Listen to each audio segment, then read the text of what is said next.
Welcome back. I hope you were successful in your communion with the Reaper.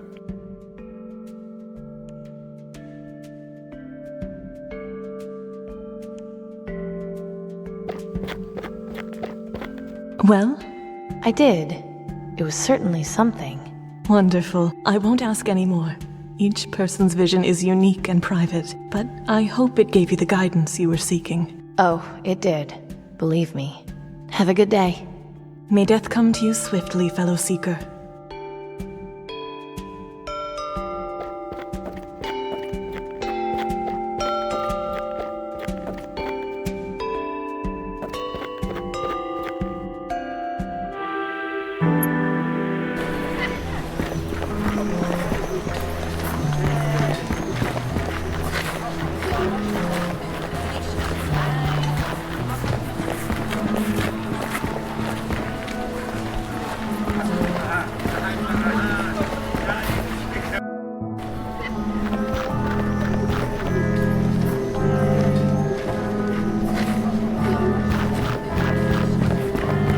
Nelson, does this mean anything to you? Ah, yes. That page is from one of my art books. There was a young lady here several years ago who was reading it, and when she got to that page, she became very upset and tore it out. Ran off, screaming about the Reaper. It was very odd. The Reaper? Yes, I think she said something about having seen him. As I said, it was many years ago. It's difficult to remember. That's fine. Thanks for the information.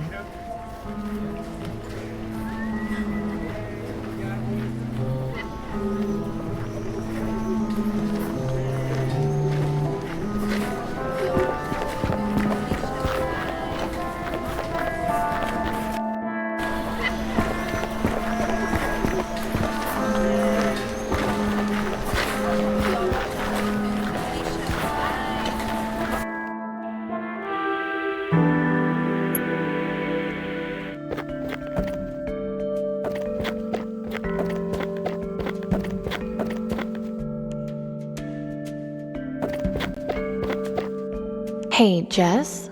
Does this mean anything to you? Where did you get that? Raven brought it to me. I know that sounds ridiculous, but... No, not at all. That painting, it's what started all of this. This is clearly a sign from the Reaper. I'm not quite following here. 18 years ago, I was keeping my friend Wilson company while he was on a lottery job for Tiberius. He had been sent to fix a water pump, and the ruins of the building it was in had a copy of that painting. When he had finished the job, I asked him to get it for me, and... And? Apparently, Wilson had green lung, but hadn't told me. He said he was getting the vaccine for his sister. I saw a raven right before Wilson collapsed. The Reaper appeared shortly after. He came to claim Wilson's soul. That's when I had my epiphany. Where did this all happen? It was in Sector 67, in a collapsed building next to a parking lot. Huh. It's a long shot, but it might be worth investigating. I can only hope the Reaper visits you so you may find peace. Yeah, thanks.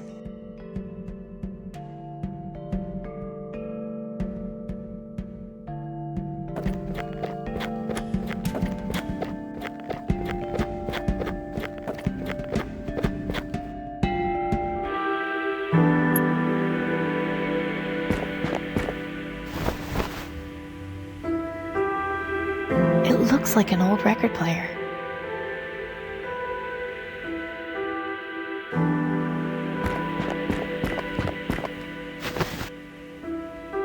This is still in really good condition. It might be worth having.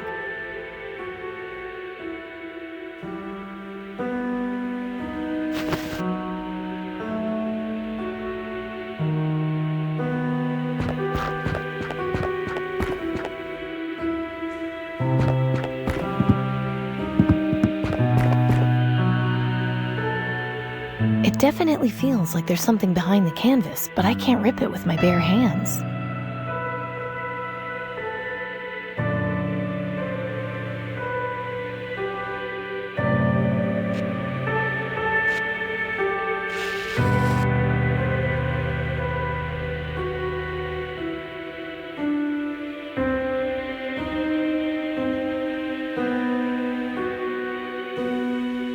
This can't be a coincidence. Someone is leaving me a trail.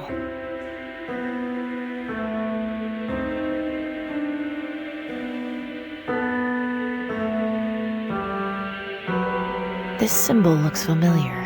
Where have I seen it before?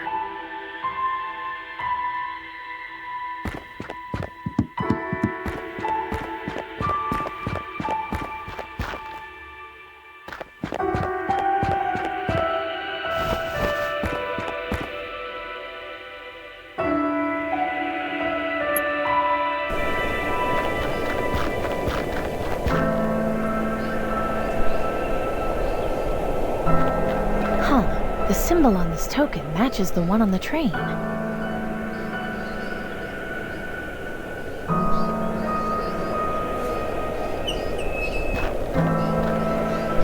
Fits perfectly.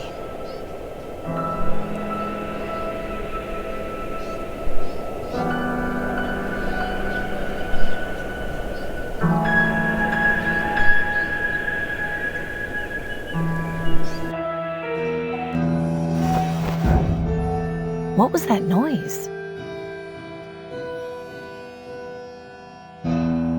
That's where the locomotive's guts are. There can't be anything of much use in there now, though.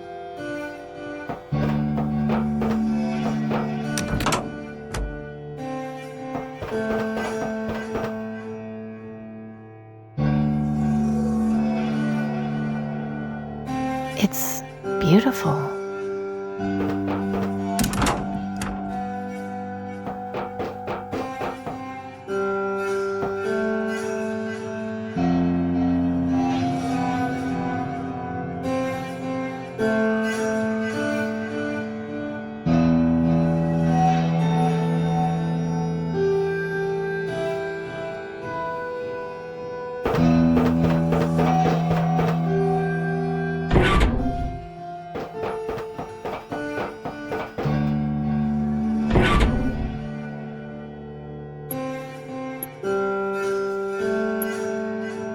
Looks like this.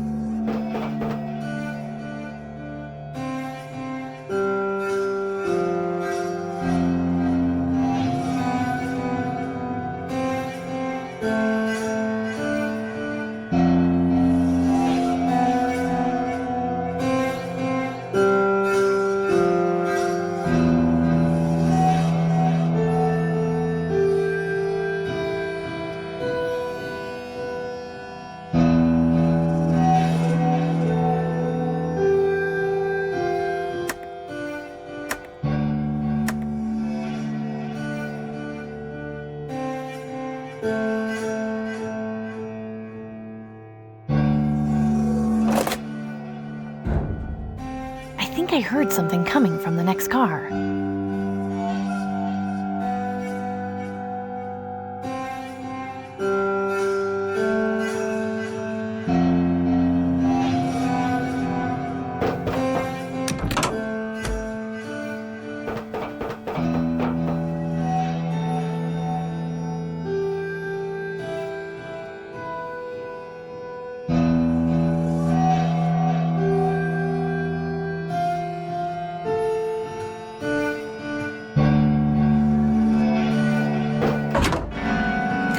Hold it right there. Keep your hands where I can see them and don't make any sudden moves.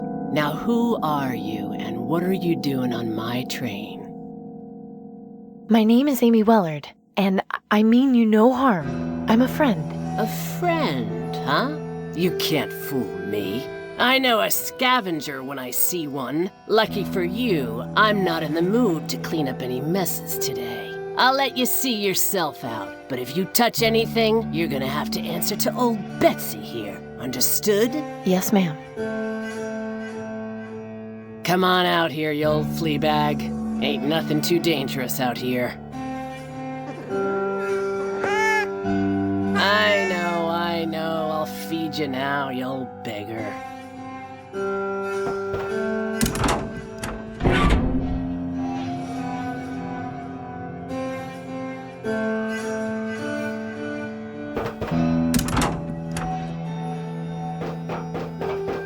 Still here, huh? I got my eye on you, so don't try anything funny. The train woman is a character who I regret didn't have time to develop a little bit more. When I first conceived the character, it was basically an homage to Michael Caine's character Jasper in Children of Men. That is to say, a loopy old person living in isolation. There was the added subtext that her brother was Tiberius's assistant, who he kills in my one-room, one-week game, The Rebirth, and at some point Amy would find this out and tell her, which would motivate her to help Amy bring down Tiberius. Unfortunately, I was never able to find a way to convey this without it feeling forced or too convenient, so it never made it in. Hi. What is it? Do you live here all alone? No, I got that fatso over there to keep me company, and it suits me fine. Surviving in the wastes can't be easy. Take a look around. I got everything I need here, and what I don't have, I go out and find. So, you're a scavenger? No, I don't go into places where people live and take their things. I'm not here to steal anything. I didn't even know you lived here. Uh-huh. Where did you find all these things? I haven't seen living trees in the wastes for a long time. I didn't find it anywhere. It's all mine. I just carted it all out here when I shacked up on this train. Where did you come from? That's really none of your business. What do you know about the Reaper? The Reaper? I remember hearing some rumors about a guy they were calling the Reaper, way back around the time the plague started. Supposedly there were some burrs that meant he was coming to kill you, but I never ran into him myself. Hadn't thought about that in years, actually.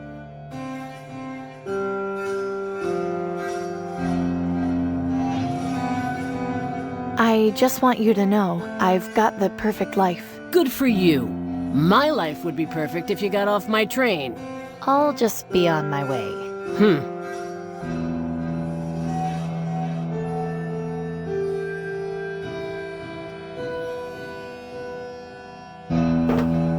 This is just like the one Mom and Dad used to have. It looks like it's missing the needle, but fixing it wouldn't be too tough.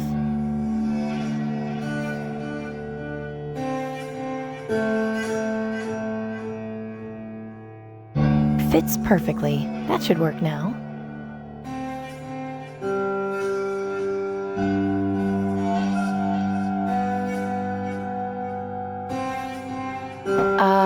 Hi. What is... Your record player's fixed? Is that right? And what exactly are you expecting from me in return? Nothing. Look, I'm not here to get something from you. Why I'm here has nothing to do with you. Well, that's how the world works. Nobody does something good for nothing. Some people do. I think you've been out here so long, you've forgotten humans can be good once in a while. This world eats good people for breakfast. I don't know what you're looking for, but I hope you find it. I'll just be on my way. Alrighty. Hey, where did you find that? Over near Sector 67, do you know anything about it? I noticed the logo on the coin was the same as on this train. It's the logo for South Coast Transit. They own this railroad along with the public transportation system in the city. That there is a subway token. Before the blast, people would use those to ride the train underneath the city. Really? I had no idea there was an underground train in this city. Doesn't surprise me. Almost all the stations collapsed after the blast. There's only one left standing. Where can I find it? It's not too far from the quarantine zone. Just head up Roth Avenue and keep your eye out for the Wallies. The station is right next to it. Be careful down there. There's a whole network of tunnels. Don't want you to get lost. Don't worry. I'm not planning on wandering around any tunnel mazes.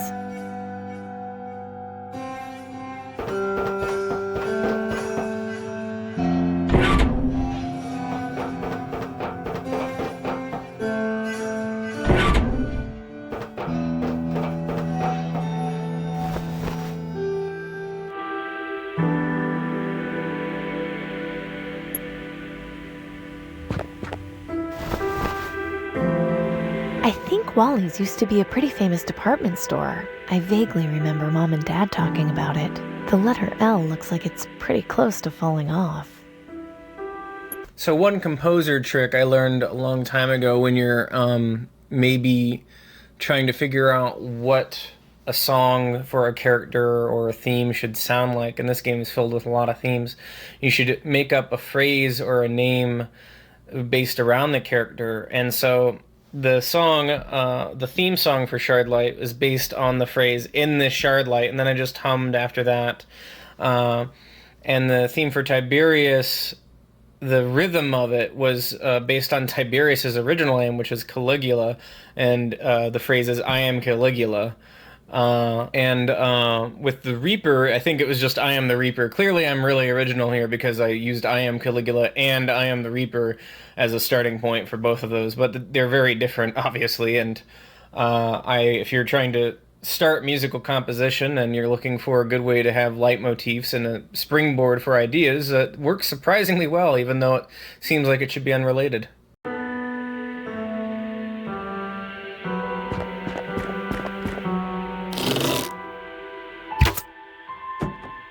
That did it.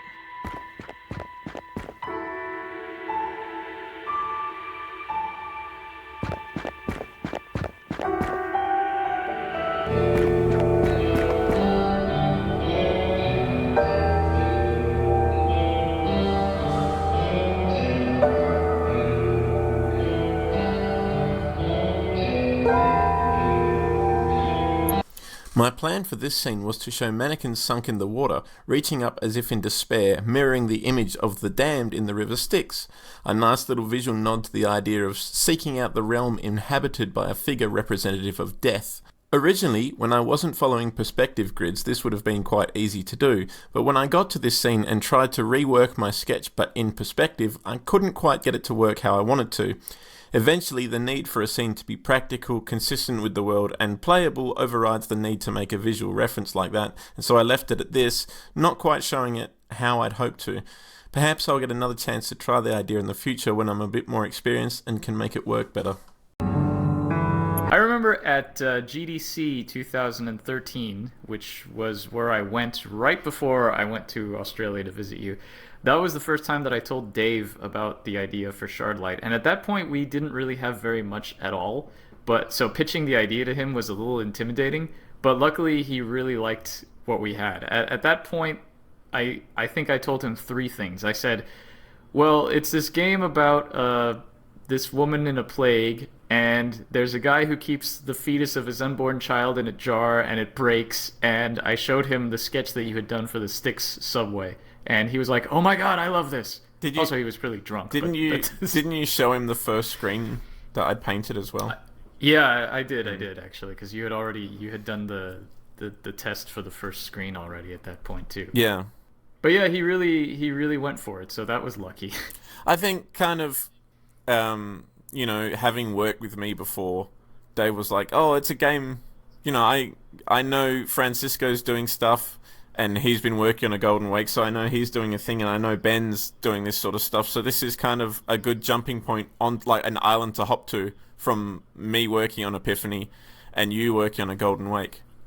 And I don't know, had you signed up for a Golden Wake at that point?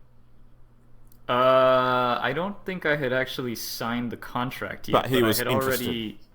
Yeah, he definitely was already interested because we were talking about. I remember I had just come up with the idea for the prologue, and I had told him about the prologue to that game before we went to the next party where we got progressively drunker, and I told him, "Hey, I'm drunk enough to show you Shardlight now." Wow. And then we both drunkenly Skyped you from that party. You did. You were both very drunk. But yeah, it was sort of, I think Dave saw it as a thing like, oh, I've got these 2 guys I'm working with. Yeah. And they're working on a thing together. This is a natural sort of thing. It looks cool. It sounds cool. It's a natural sort of thing to go on to next. And then I ended up, after finishing Epiphany, going straight on to Techno Babylon for the next sort of 8 months. Mm-hmm. And then after that, worked on Shardlight for about a year. A little bit less, but pretty close to it.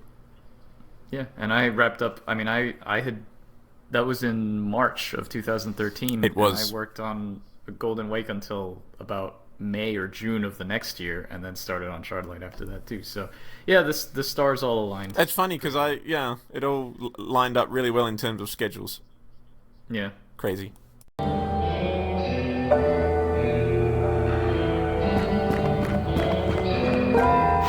There, that should work.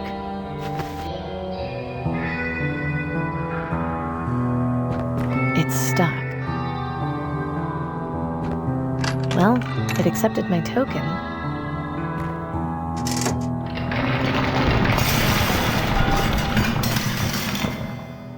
Great. Another collapse.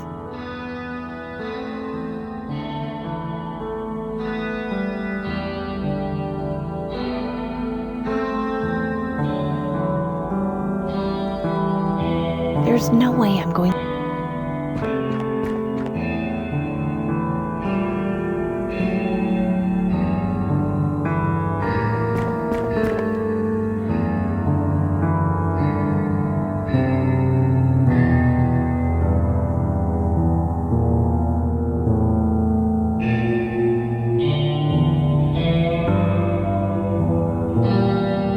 A nice piece of rope and a freed mannequin. 2 birds with 1 stone.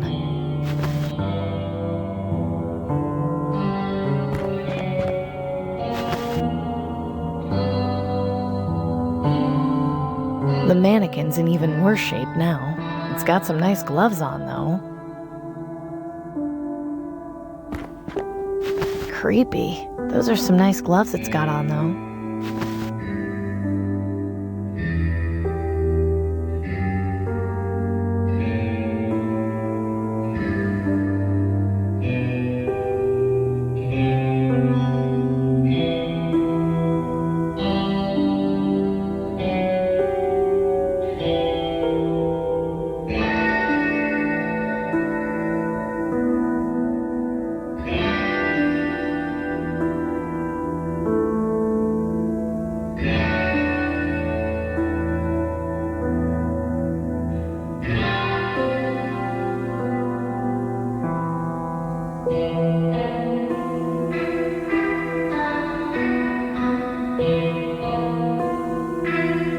I shouldn't mess with it any further.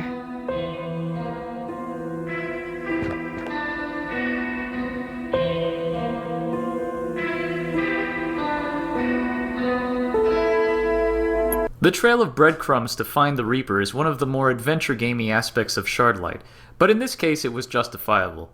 The Reaper, being a mysterious figure who operates secretly and has a flair for the dramatic, would totally leave a treasure hunt to lead someone to him. Even though we went with this trope, we had a lot of fun playing with the symbolism and traditional death imagery, such as the token behind the eyes of the painting as a nod to the tradition of placing coins on the eyes of the dead, as well as the mannequins in the flooded subway station to represent the souls of the damned in the river Styx.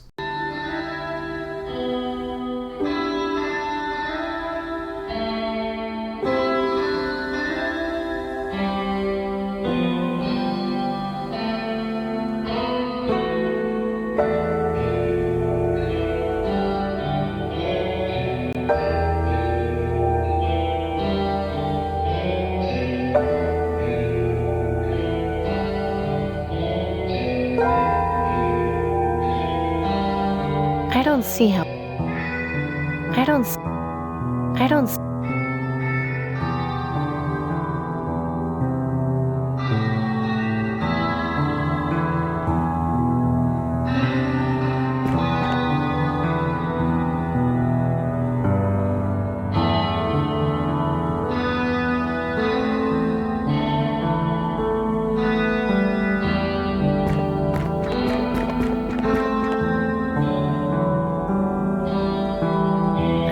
I'll be... I don't think...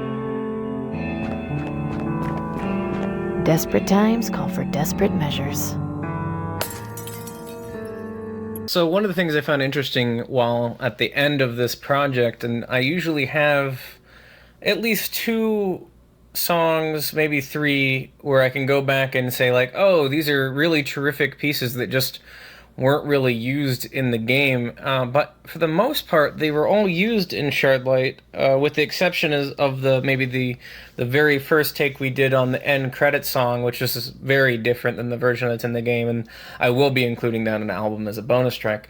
But on this soundtrack, the reason there isn't as many bonus songs as there were previously is because I actually went back at one point and looked at my original demos for the game, and unlike most of my original demos, these were snippets. Like, they weren't full pieces like I often do These were just a lot of really short ideas, and I pretty much mined them later on in the game. Especially when we're working fast, I'm like, well, I wrote this with the game in mind to begin with. Let's see what we got there, and there was a lot of cool starting points. And the two I can think of right off the top of my head that were definitely inspired from early on were the track at Wally's when you're going through the mall area, and the end at the very end of the game after you've beaten it. No matter which ending you choose, one of the parts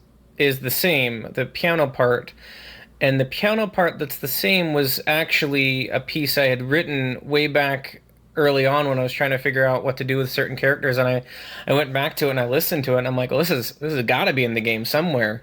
But also it wasn't quite finished enough, and sure enough, it worked really great just by putting other pieces with it and building on it. And I decided that I could use it as a building block multiple times, and I'm really happy I did that, because I think it lends a sense of familiarity even though you're getting different endings. And I like the idea that, well, if you went for the other ending later on just to see what happened, you'd feel like, sure, it's a different ending, but there's also that sense of kinship, and Amy's still there, and that's sort of her being a part of it, and it's not just this other aspect of things.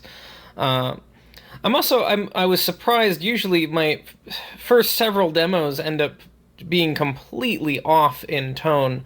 And then this one, as I mentioned in one of the other commentary files, with this one I kind of went one direction and then pulled back and went another direction and pulled back. But the composition, even though the instruments and the ideas changed, the composition itself was still surprisingly similar to the final product. And it ended up, like, the Reaper's theme was almost exactly how I had imagined it the first time around, with just a little bit of differences. But it was very close, very similar. I think the biggest difference was Tiberius, and the first take I did for him was very different. And the Shardlight theme itself was actually a really early demo, and I think I ended up just taking that whole thing and saying, yeah, no, it's not a demo anymore. We're going to polish it up and finish it, because it works really well.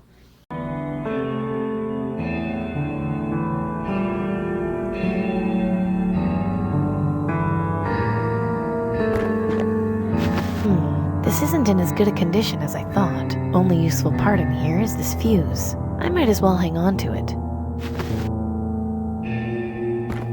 Better not mess around too.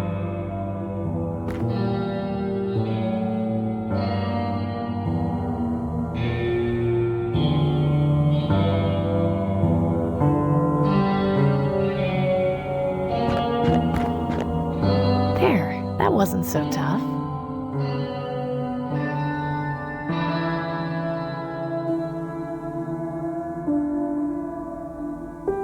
Poking around in there with my fingers probably is... These don't look too complex. It just looks like the main fuse is blown. I sure hope this works.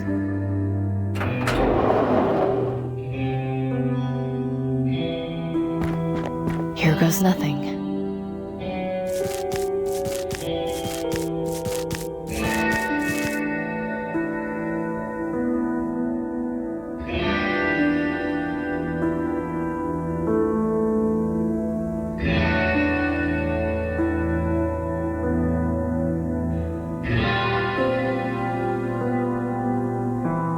Not a bad idea.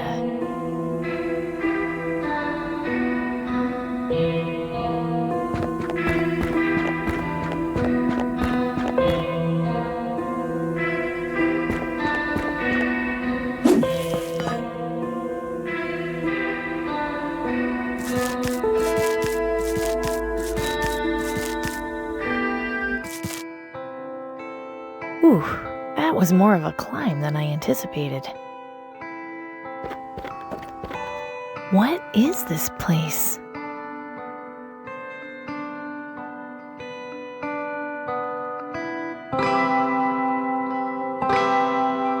I wonder if there was once a raven in there.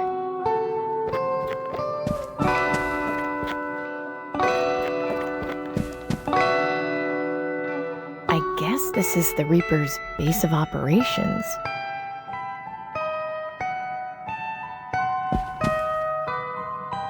Aha! Just what I thought. They're mechanical. These look like security monitors. What are they doing here? Weird. I wonder what these are for. Full of lots of unmarked bottles. I wonder what they're for. Anatomy, infectious diseases, biology. Quite a collection.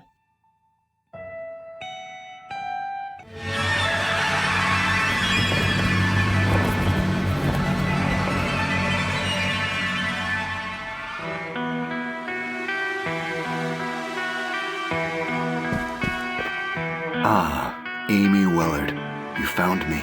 I was hoping you would. A special shout out to Neil Helligers, who plays the Reaper. You may recognize him as Butch from A Golden Wake or the bouncer from Techno Babylon. Neil had a tough spot to fill because Dave and I had a very specific idea of who we wanted to play the role. Unfortunately, the actor we wanted wasn't available, so we had to find someone else. Neil had auditioned for the Reaper and had done a fantastic job, but I was hesitant to cast him because he had read for some other parts and he was also fantastic for them, and casting him as the Reaper meant that he'd only have that one role. However, he did such a great job and had exactly the sound we wanted that casting him turned out to be a no-brainer, and I have a hard time imagining anyone else playing the part. How did you... I realize you probably have many questions. I can give you all the answers you need, but first, allow me to make myself more presentable.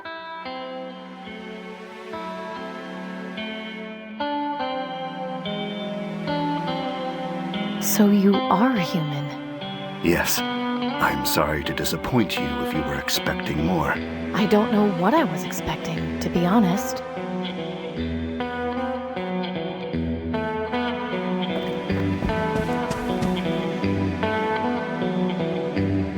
You told me you were a doctor. Yes, Dr. Edwin Aquino, at your service. I was once the leader of the Green Lung vaccine development team, but after learning about their vaccine distribution, or lack thereof, that quickly changed. Hang on, you knew about the vaccine hoarding? Why didn't you tell anyone? That would have started violent riots. It's not fair to begin a civil war when it would end without a cure for the illness. I wanted to say something. It hurt not to, but the time wasn't right. You didn't think the people deserved to know? They do, and they will. But not while we only have a vaccine and not a cure. With a permanent cure, the aristocracy's hoarding becomes irrelevant, and the focus will be on eradicating the disease. I guess that makes sense. Why the mechanical ravens? What do they do? Rather clever little inventions, wouldn't you say? They have video transmitters in their eyes and audio transmitters in their beaks. I use them as scouts, since I can control them remotely. Did you make them? No, someone else did, a long time ago. In any case, they've served me quite well, at least the ones that haven't broken. I have very few left, which is going to be a problem at some point. You've been following me with your birds. Why am I of such interest to you? You did a lottery job for the Ministry of Energy. That's right. What of it? You've got the disease. You're fighting to survive. You're clever and resourceful. Exactly what I need. Exactly what do you need? After I left the Ministry of Medicine, I began my attempts at developing a permanent cure for green lung. It was a long process, which took over 10 years, but just last month, I had a breakthrough and was able to make this. Is that? Yes, this is the cure for green lung. I've been testing it and it seems to work, but I need to be certain. Aside from that, I don't have the information necessary to mass produce the cure, though I suspect Tiberius keeps it somewhere in the Ministry of Energy. So what is it you need from me? We're both fugitives, Amy. I can't put myself at risk by going to the places I need to. If I'm killed or captured, my research will have all been for nothing. You can clearly take care of yourself. I saw how you handled things at Rockwall Prison and Willowdale Plaza. You helped me out both of those times. I merely provided some assistance. Your survival was your own doing. Now I realize it's a bit much to ask, but your help would be incredibly valuable, not just to me, but to the future of humanity. It's not really much to ask. I owe you my life, after all. Thank you, Amy. I appreciate it. The main thing I need is to find out where Tiberius is keeping my research on mass production. At some point, I'll also need a subject to test the cure on, so I can be absolutely sure it works. Do you have any questions? Why do you dress like that? Intimidation, mainly. The work I do is not exactly looked upon favorably by the government, so I had to come up with a way to make sure I was left alone. The costume is just to make sure anyone who might happen to see me is scared off. So you knew of the rumors about the Reaper and decided to become him yourself? No, I'm the one who started them. Creating the image of death personified seemed a natural deterrent for anyone who might get too close. Thankfully, the rumors seem to have spread rather quickly over the years. You aren't kidding. There's a whole cult dedicated to worshipping you. Ah, yes, I know of them. An extreme example, but I can't deny it helps my work.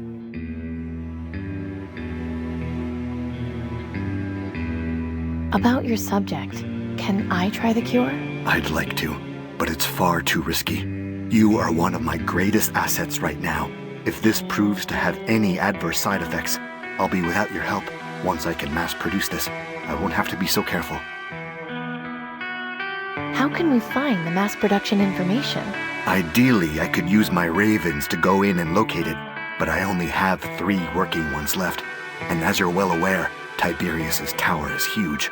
It would take way too long for only 3 ravens to scan the entire place without being detected. Could I take a look at one of them? Of course. Who did you say made these? A friend in the Ministry of Knowledge, but that was ages ago. I know very little about their design. It isn't too complex, actually. I can fix them for you, no problem. You can? Sure. See this bit here? That's the servo, the part that controls the wings. It's worn out, so I just need to replace it with a new one. Are those common? Would we be able to find one or more in the city? Well, I learned about them from working on toy airplanes that my friend had when we were kids. If we could find some, we'd be in business. I wonder.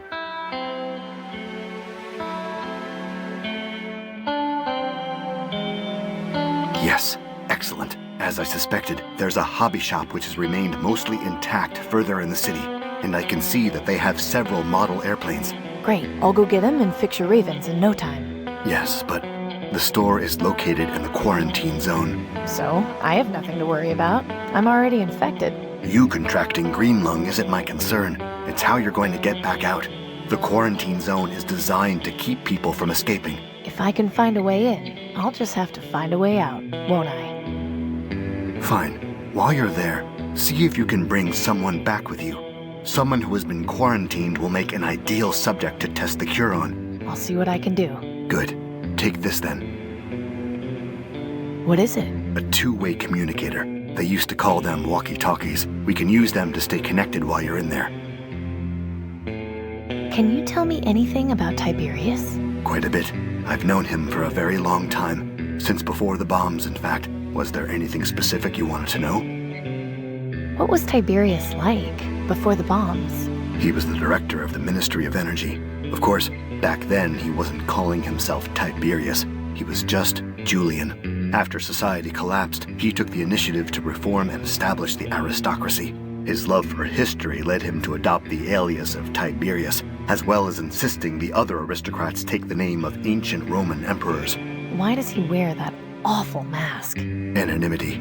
He felt government leaders are more respected as an institution rather than as people. I can't deny that this approach works extremely well. Was he always so evil? I wouldn't call him that. Manipulative, yes. Ruthless, undoubtedly. But not evil. He suffered immense trauma on the day the bombs fell. Everyone did.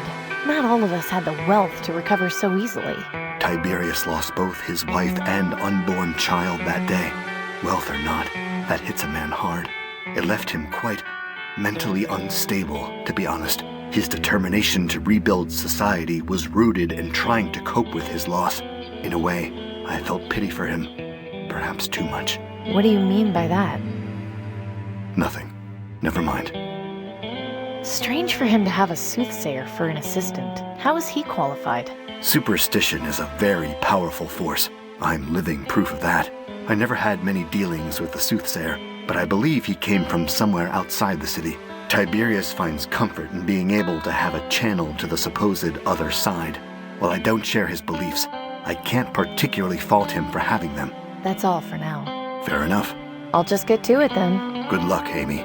By the way, that doorway back there will allow you to get up and down the tower much easier than climbing. So this song, yeah.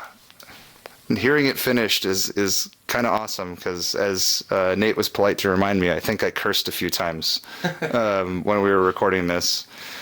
And one of the things that I'm known for in our little circles is that I basically am my own drummer when I play music. Like, I'm really good at keeping a rhythm and keeping it consistent.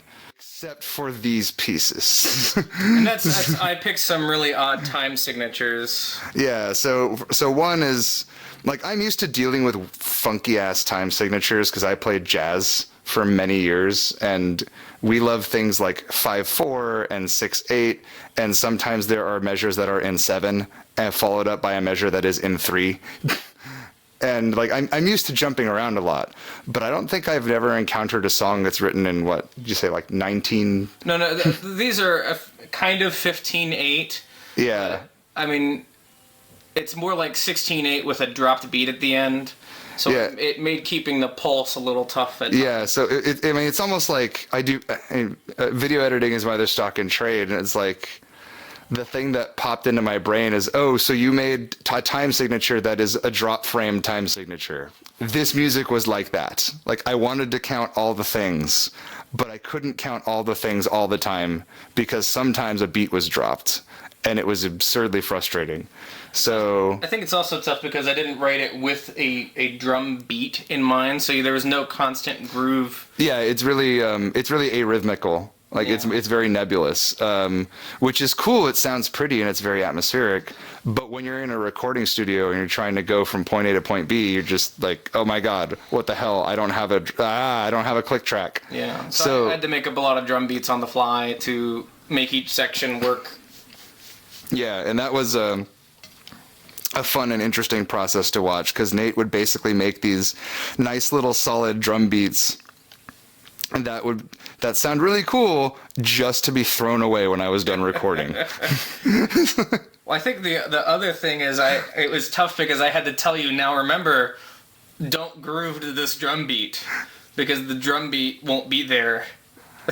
Yeah, because you're like, this is for reference, but don't actually play with the drums because they're going to disappear when you're done. Right. So if you're trying to put an emphasis on the snare, don't. Yeah, don't, because then when you pop that note, then the snare is not there anymore. The people listening to the music are gonna go, why the fuck did it get loud all of a sudden? There's an invisible drummer that I can't hear.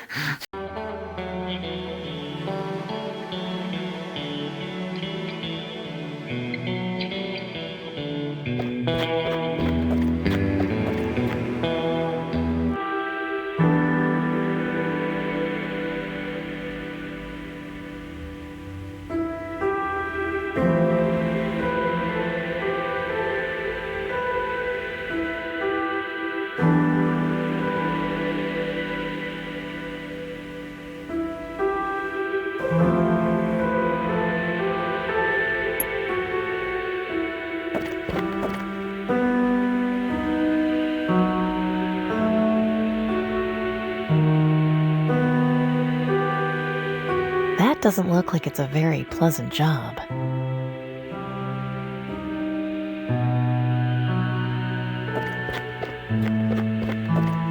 Excuse me. Huh? What do you want?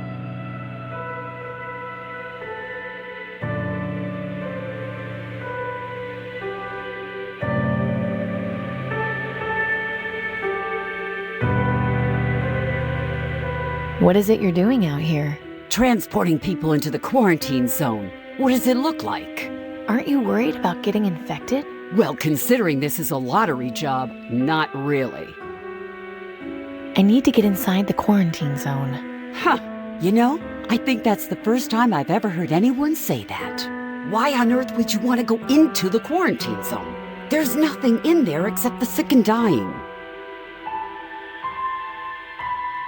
There's a friend of mine inside who I'm looking for. I hate to break it to you, but people only get sent in there when it's close to the end. I'd forget about your friend if I were you. I need to get inside the quarantine zone. So you said, but I still don't understand why you'd want to go in there. I'm a scavenger. I'm looking for some parts I need. Then take my advice and go somewhere else. No scavenger that ever went inside the zone ever got back out. That's just the way the place is built. You don't look like someone with a death wish, so do yourself a favor and just forget about it.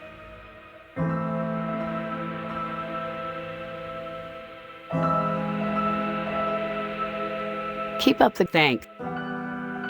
Huh? I need... I've got green lung. Is that so? You look pretty healthy to me. That may be, but I can assure you I've got it.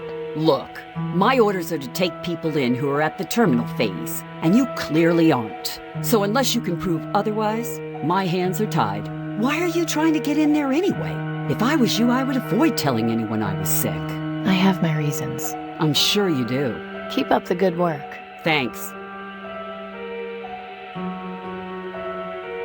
Excuse... Huh? Keep up... Thanks. Way too dangerous to cross...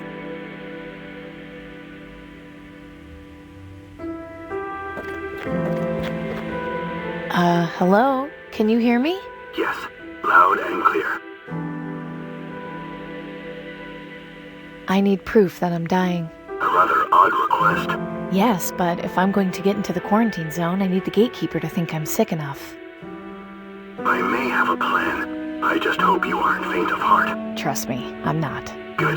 Go out and see if you can find someone who has recently died of green lung. Then use your communicator to let me know. I should be able to help you further from there. Okay, but how will I be able to tell if they died of green lung? Look for green sputum around the body and pustules around the wrists. Those are the two telltale signs. Everything going okay with you? Yes. How are you faring? Slowly, but surely, I'll be in touch. Over and out.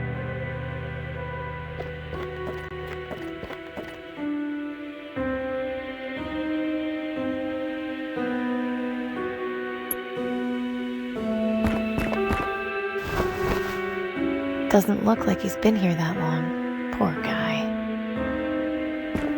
Looks like he's got pustules on his wrists, and there's a small puddle of green goo on the ground next to him. This person was definitely a victim of green lung. So the AGS forum runs this contest every now and then, every few years, called the One Room, 1 Week competition, where you're encouraged to make a game that only has one room in a week. And they had one in 2013, in late 2013, when we had already started production on Shardlight. And we decided that we were going to make a couple of little teaser prequel games, and there was going to be some crossover in that they both took place in the world of Shardlight, but they weren't directly related to the story. I made one called The Rebirth, and you made one called The Reaper. You can tell us a little bit about The Reaper, and then I'll talk about The Rebirth. It was interesting because I actually took time off working on Blackwell Epiphany to work on The Reaper, so I didn't take the full week because Dave wanted me to get back to work on Epiphany, but I still managed to get a little game out, and it was basically the origin story of Jess.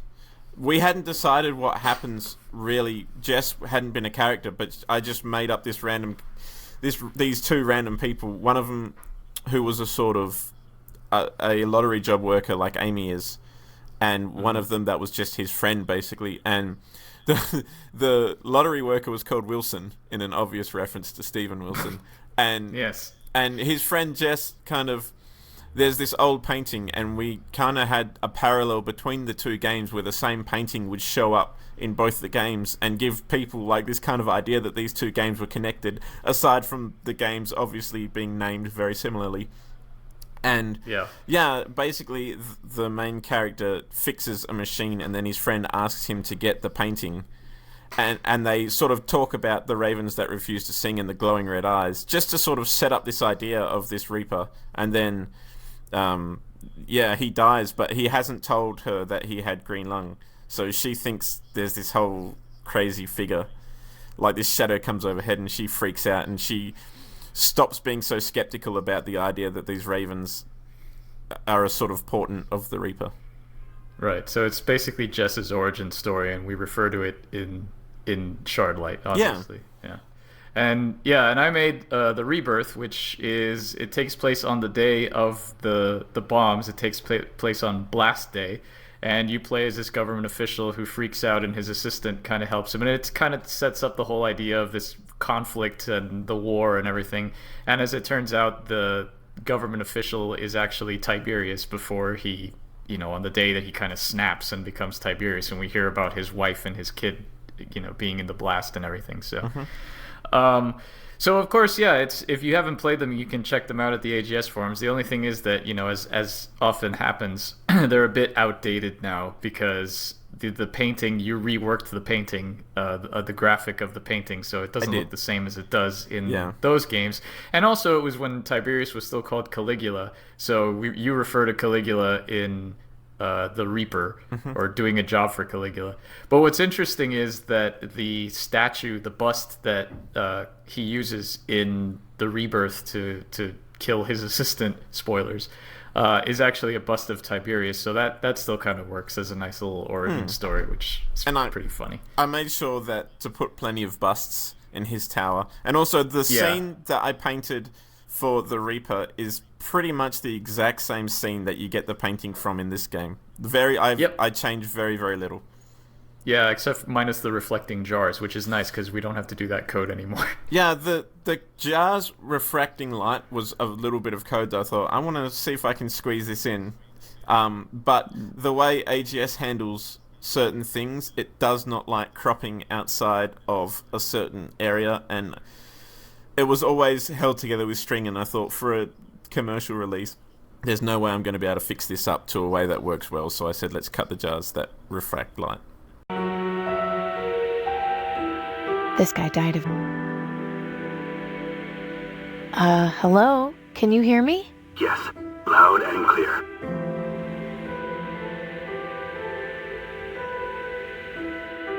Everything going okay with you? Yes. How are you faring? Slowly, but surely. I'll be in touch. I found our patient. Excellent. Where is the body located? In Sector 67, right near that painting. I'll meet you there shortly.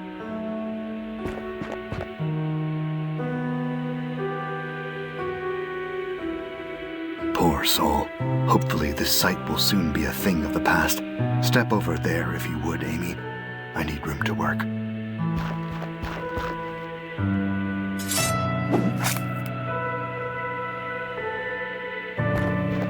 Here, take this. A severed arm? Yes. Notice the pustules around the wrist. Those are the telltale signs of the terminal phase of green lung. With some trickery on your part, you should be able to use this to get into the quarantine zone. Okay. Thanks.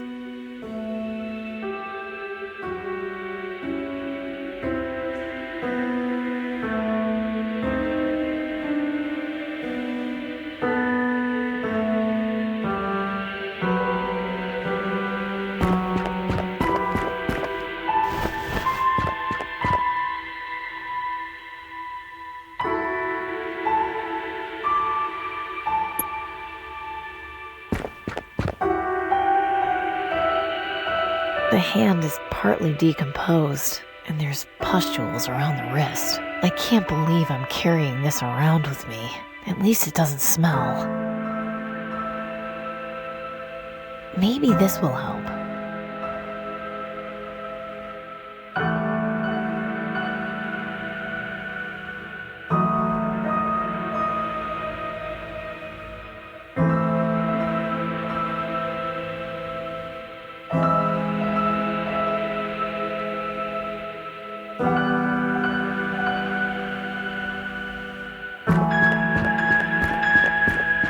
Excuse me. Yeah? What is it? Take a look at this. Oh, jeez. You weren't kidding. We have to get you inside. Climb up on the car.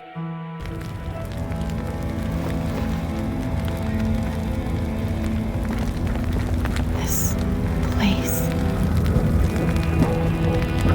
Well, well. Fresh meat. I beg your pardon? Welcome to the quarantine zone, honey. Now shut up. Boys. What are you... So, this is how things are going to work. okay? My guys are going to search you and take anything we like. Once we do that, you don't follow us or ever talk to us again. Curl up wherever you want and wait until you die. Anything good on her? Yeah, a crossbow, radio, baseball bat, a piece of metal, and a severed arm? Huh. It's always the clean ones that are the freaks. Let her keep her little toy. Take the rest. Let go of me! Enjoy your stay while you can.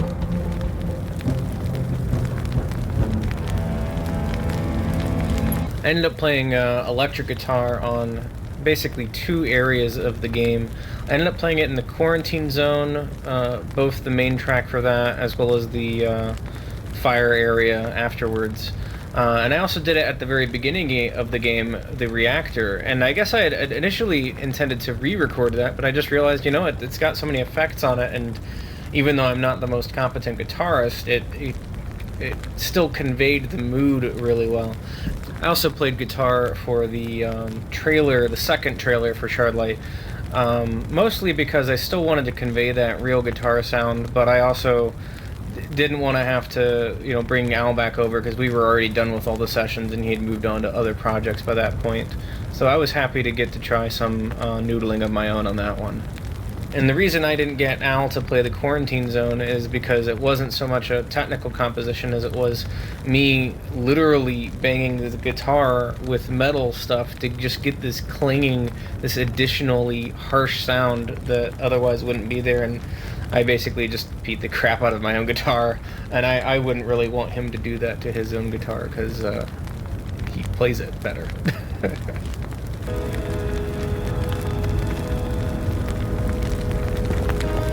Well, I guess this is the best place for it.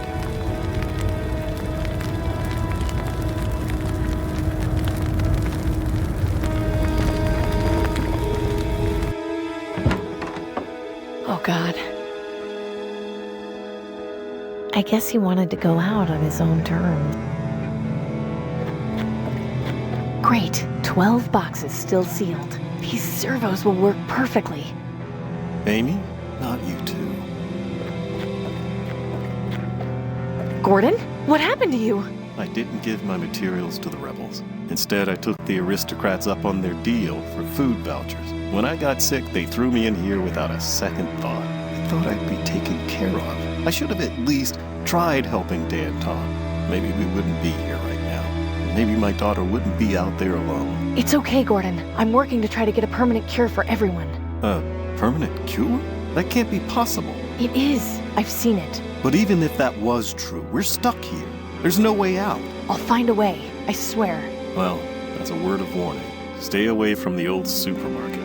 This lady named Rita hangs out there, and she's bad news. Thanks for the heads up, but I've already met her. Just don't go looking for trouble if you can help it. In earlier builds of the game, Gordon was just sitting in the middle of the quarantine zone square, looking depressed and sad, and the man that you escape with was someone named Marcus. And in the end, we decided to cut Marcus. And the reason why we did that was because Marcus was a brand new character who we had no emotional connection or investment in. But you do have an emotional connection to Gordon. He's someone that you and Amy have seen before. So it made more sense for you to escape and team up with Gordon instead of some complete stranger you just met. In an early version of the game, there was another character in the quarantine zone, a kid named Marcus. He was living in the hobby shop and would give Amy a guided tour of the area, during which she would meet Gordon, who was living in the tent city feeling depressed about not having helped the rebels. Marcus was the person who you were originally going to escape with, and as he and Amy went through the traumatic ordeal in the incinerator and subway tunnels, he was going to act as a sort of surrogate Denby. There was even a bit where he said something and Amy replied with, "Be quiet, Denby." Ultimately, it was decided that it was too much to ask the player to invest emotionally in a character that was introduced so late in the game and who we spend so little time with, so his role was given to Gordon. Marcus still survives in a sense, as his sprite was recycled and used as Rita's silent brother. Hey, Gordon? Yeah? When did they put you in here? I don't know. I haven't been counting. Seems like forever. Wasn't too long after they put up those posters of you in the market. What did you do anyway? It's a long story, and now isn't the time. What's the deal with that Rita lady? I haven't dealt with her too much, but she seems like a bully. Didn't give me too much trouble when I came in, but then I didn't have much of value on me. Why would she take people's things? It's not like she can take them with her. Who knows? Maybe she's a hoarder. Any ideas on how to escape this place? Escape? From here? Come on, Amy. The quarantine zone is made to keep people in. Nobody's escaped before. Denby told me he'd done it. Amy, Denby told me he sewed his hoodie using Tiberius's wig hair. I know he's your friend, but I wouldn't put too much stock in his stories. Well, I'm not giving up that easily. I'm not dying in here. You don't really have much of a choice, I'm afraid. I'm gonna go, but I'll be back. I'll be here.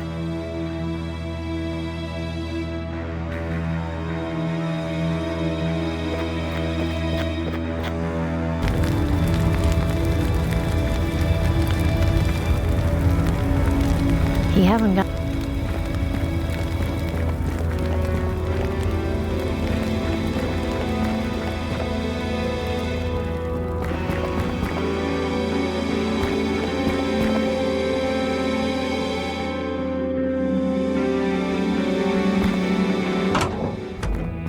Hey, didn't I tell you not to follow me? Turn around nice and slow and start walking.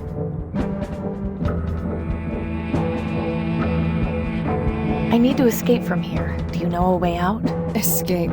Huh. The only way out of here is through the dead disposal chute. You'll get your chance to escape through there next month. Just be sure you're dead by then. You done asking stupid questions now? Get your ass out of here.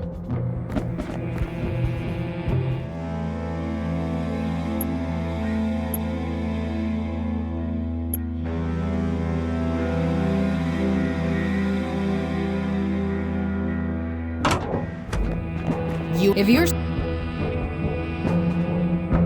Rita, in a week you'll be dead, just like the rest of us. What's the point of this? I like stuff.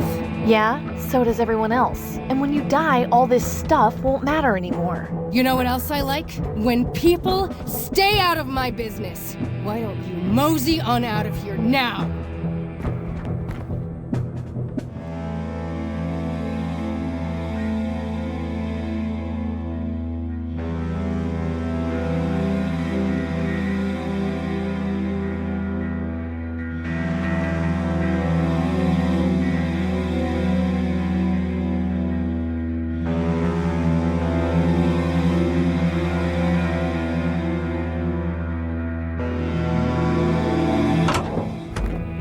You again? You're really pushing your luck. If you're so eager to die, I can help you with that.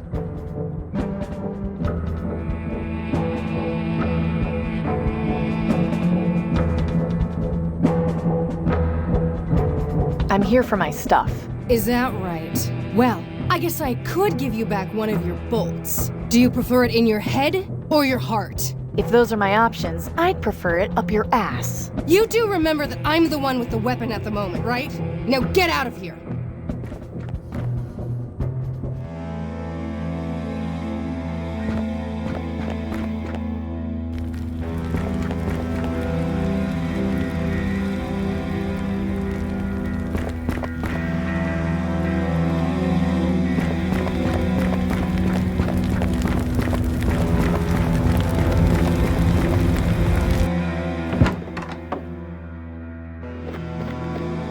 Hey, Gordon? Yeah? I think I know how to get us out of here. What are you talking about? The dead disposal chute. If we can open it, we can escape that way. That chute leads down to the incinerator. We die before we escape. We might as well just hang ourselves. At least it won't be as painful. Hear me out. Rita said that they wouldn't be disposing of bodies until next month. Tiberius is not the wasteful type. I doubt he'd allow for the incinerator to be on if it wasn't being used. I don't know. This still sounds risky. It is. But if we can help each other out and manage to escape, you'll be able to see Susan again. If not for me, at least try this for your daughter. Okay, lead on. Think you can get it open? No good. It's sealed tight. What about that button up there? Of course. I saw them pushing bodies down the chute when I first got here. They pressed that button before opening the door. It's pretty high up there, though. Even if I gave you a boost, I don't think you could reach it. And there's nothing around we could use to stand on. I think this means I'm going to need to get my crossbow back from Rita. Need me to help you deal with her? No, I can settle this on my own.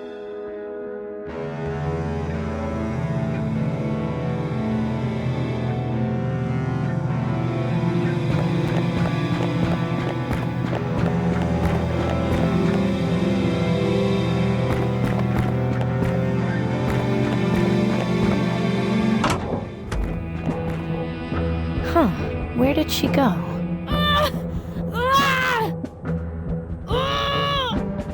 I think this is the last one we recorded for the game, right? Yeah, because I was just doing palm mutes at this point. We were just... And this is with all the effects on this time? Yeah. Now for this track, I actually combined it with the fake guitar, which I know is just... It's horrible. Sacrilegious, but it because of the palm mutes of real life, some of the notes didn't quite take. They took, but it's like you couldn't pick out, was that an E or an A, like which note was it really? Oh, right, because... And because if we had the fake one and the real one, I felt like being able to actually track which note was played was a little easier. But it's very low in the mix. It just it gives a little extra oomph. Right. This is the only time I did that in the game, and I felt a little bad.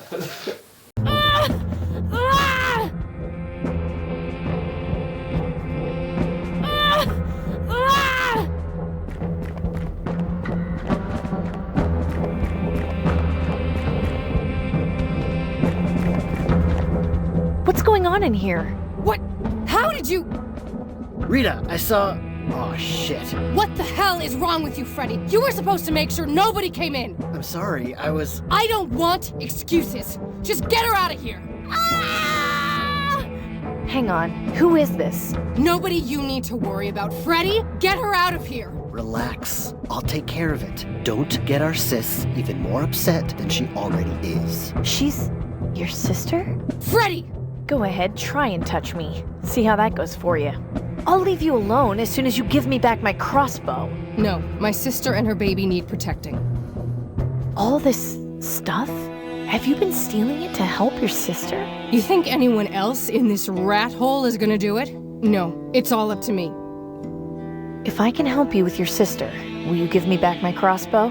What are you, a doctor or something? No, but I know one, and I've got a direct line to him on that radio you took from me. Really? See for yourself. Hello? Is anyone there? Amy, is that you? No, my name is Rita. I'm here with Amy. She says you're a doctor and that you can help. I am, and I'll do my best. What seems to be the problem? My sister is in labor and my brothers and I don't know what to do. I see. The first and most important thing you all need to do is relax. I'll guide you through every step of the process, but you'll need to listen carefully to my instructions. Okay. Can you put Amy on, please? Sure. Hey, Doc. I can't imagine conditions in there are particularly hygienic. They aren't, no. Do you by any chance have access to water? Actually, yes. We're in an abandoned supermarket that's got plenty. Excellent. What about any sort of instruments like scissors or something sharp? Yeah, I've got a few here. Perfect. Amy, I need you to boil the water in order to sterilize the instruments. You'll need a container to keep the water in, and some way to heat it up. Do you think you can manage? I think so, yes. Good. Put Rita back on so I can tell her what to do. Here you go. I'm gonna go see about getting that water. Okay. Thank you, Amy. I'm sorry. It's fine. I'm just gonna go get some air. I'll be back. Rita, can I take this kettle? Whatever helps. Go ahead.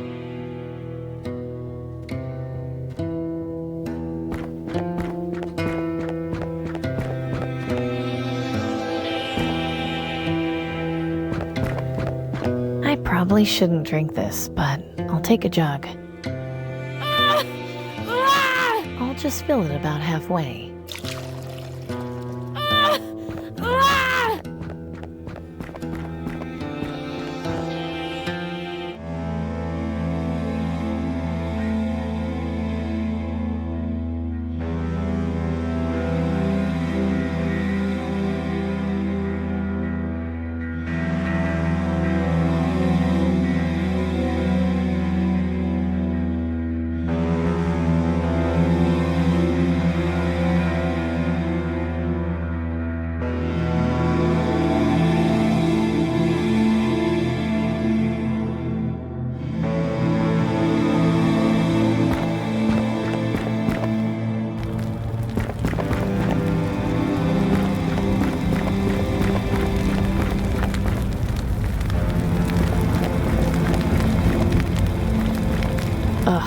This isn't the way I was hoping to do this.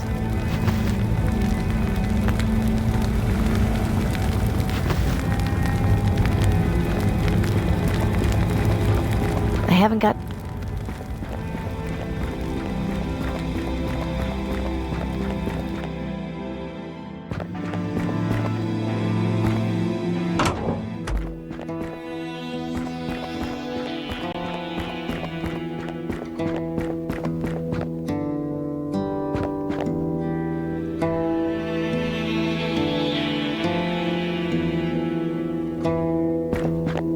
Rita, here. I got you the boiling water. Great. Ricky, take over here a second.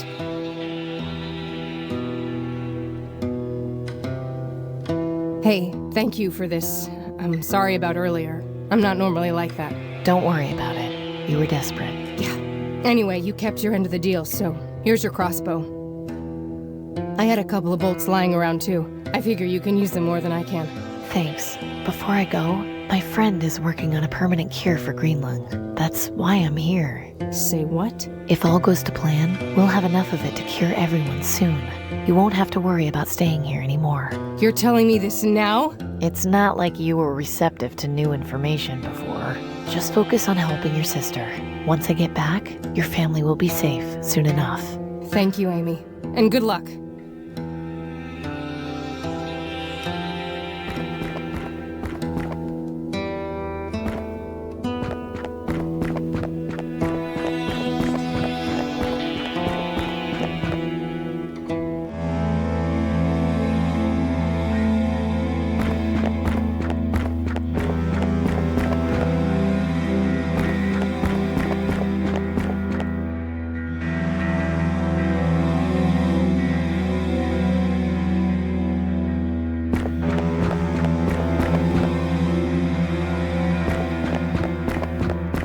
Okay, this is the one shot that really counts.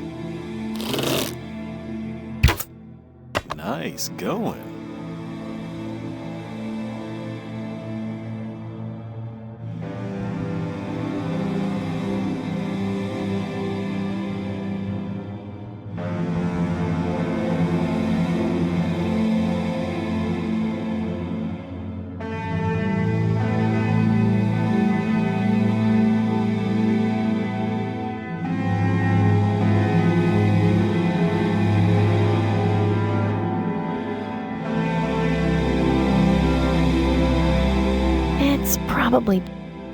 It's...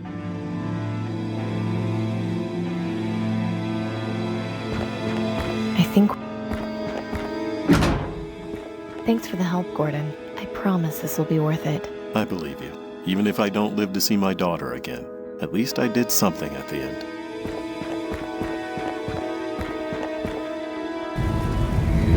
Oh no!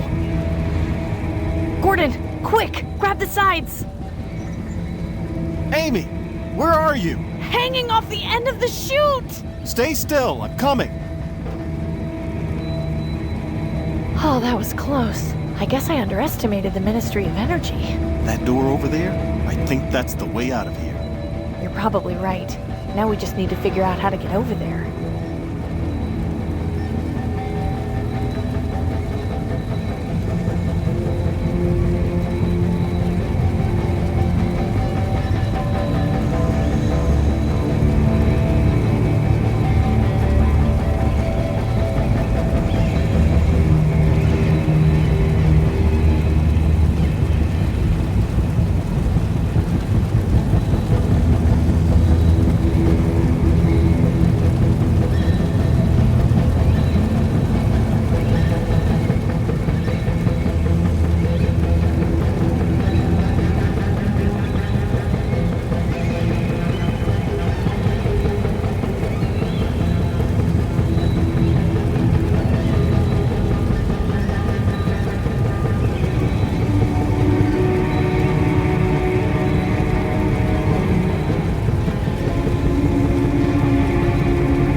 won't help, but maybe... Right. Here I go. Amy, are you okay? I'm fine. Now I just need to figure out a way to get you over here.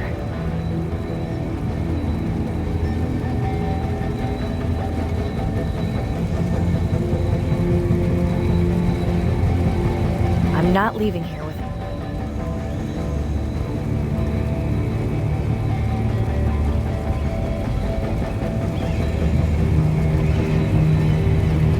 This rope is still in good condition. I just need to untangle.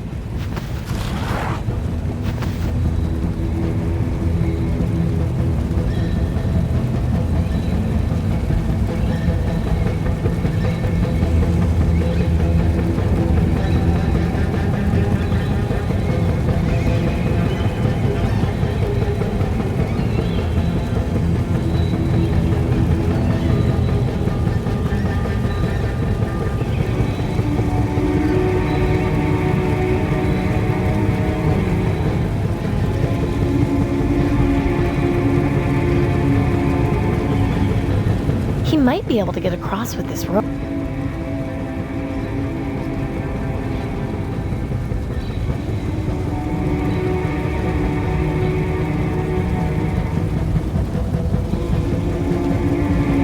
He might be...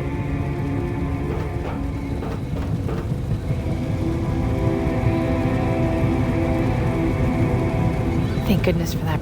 I wish I could read... I don't need...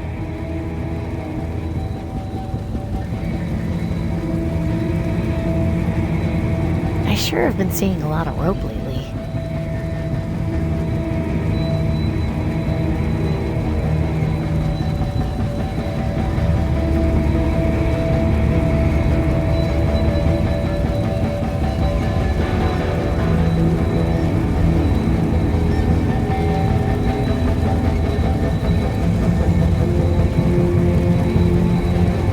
He might be able to get across with this rope, but... Right. One bolt on... Gordon, watch your head. Nice! I sure hope I can do this. Phew, that was a close one.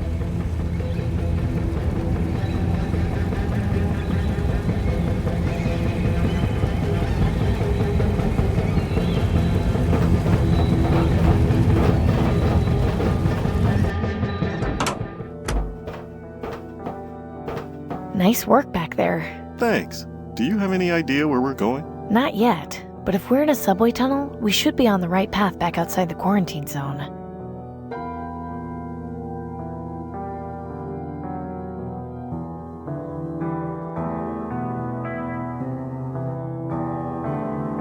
Fake instruments are just instruments. It's all Yeah. dependent on how you use them and how they're mixed. It's like when I talk to people about photography, like I tell them I do all digital, or when we do video work for clients, it's all digital. Like, oh my God, you don't shoot film? What are you talking about? You don't shoot film anymore, isn't it? I'm like, well, it's just a tool.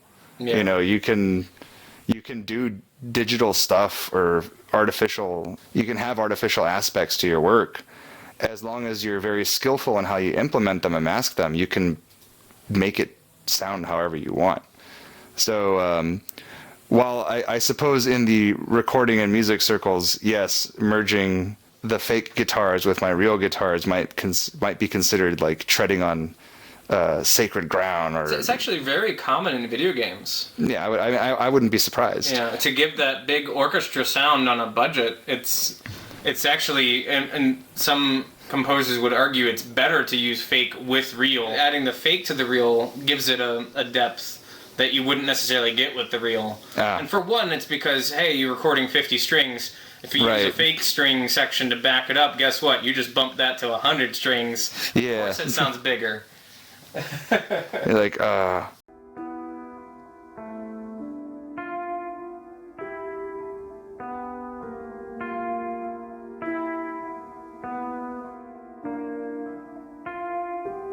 No way I'm strong enough to move that.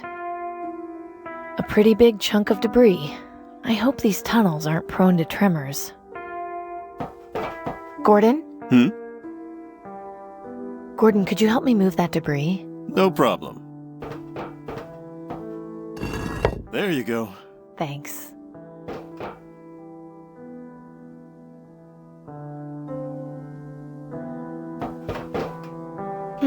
There's a rusty metal bar in here. Might be good for something.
Nothing else in there.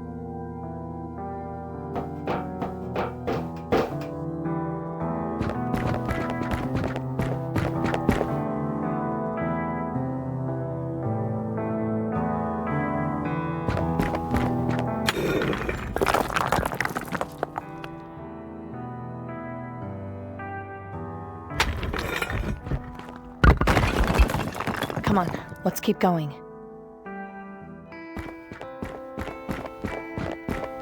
Well, how about that? You know where we are? I do, and it's time I told you something. What? Remember I said I had seen a permanent cure for green lung? There's a doctor waiting at the top of this building.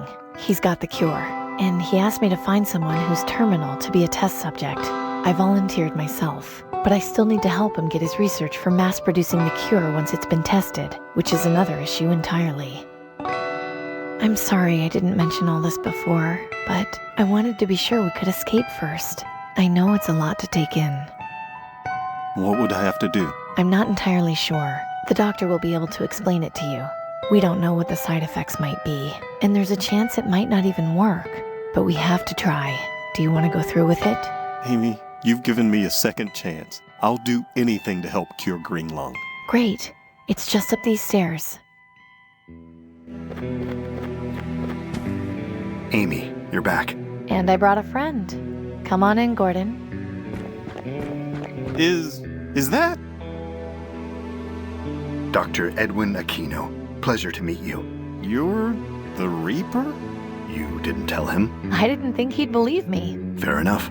Yes, the Reaper is a persona I created in order to do my work in secret. What's really important is that you've volunteered to test my green lung cure. I cannot thank you enough. And I'm sure the entire population will feel the same way once they've been cured. So what is it you need me to do? I'll explain everything, but first, there's another matter I need to take care of. You said you were able to get the servos? I've got them right here. Good. How long do you think it will take to repair the birds? Less than an hour. Excellent. I'm going to take our friend into the next room and get him started on the treatment. I'll be back in a while to see how you're doing. Okay, I'll get to work then. Follow me, if you would.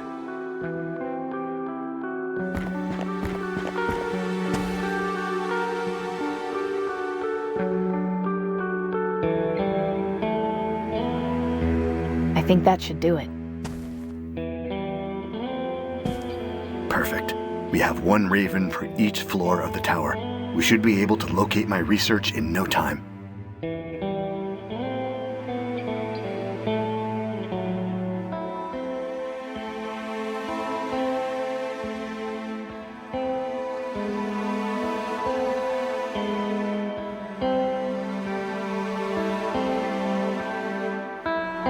And now we watch and wait.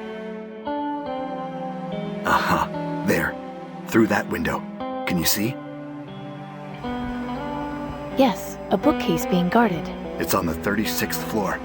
Now we just have to determine how you're going to get into the tower. That shouldn't be a problem. I know someone who's pretty good at figuring out ways to sneak into government buildings. Then I wish you luck, Amy. I'll be keeping an eye on you with the Ravens. If you need anything, I'll be here.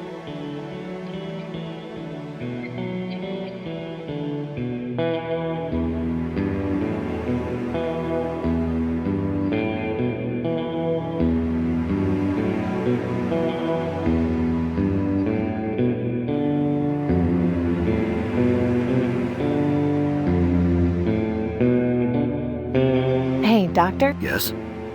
Is Rita's sister all right? She's fine, as is her son. You did well in helping them, Amy. Rita sounded very grateful. Hopefully they'll be able to get out of there soon. Yes, hopefully. The quarantine zone is no place for a child. I'll just get to it then. Good luck, Amy.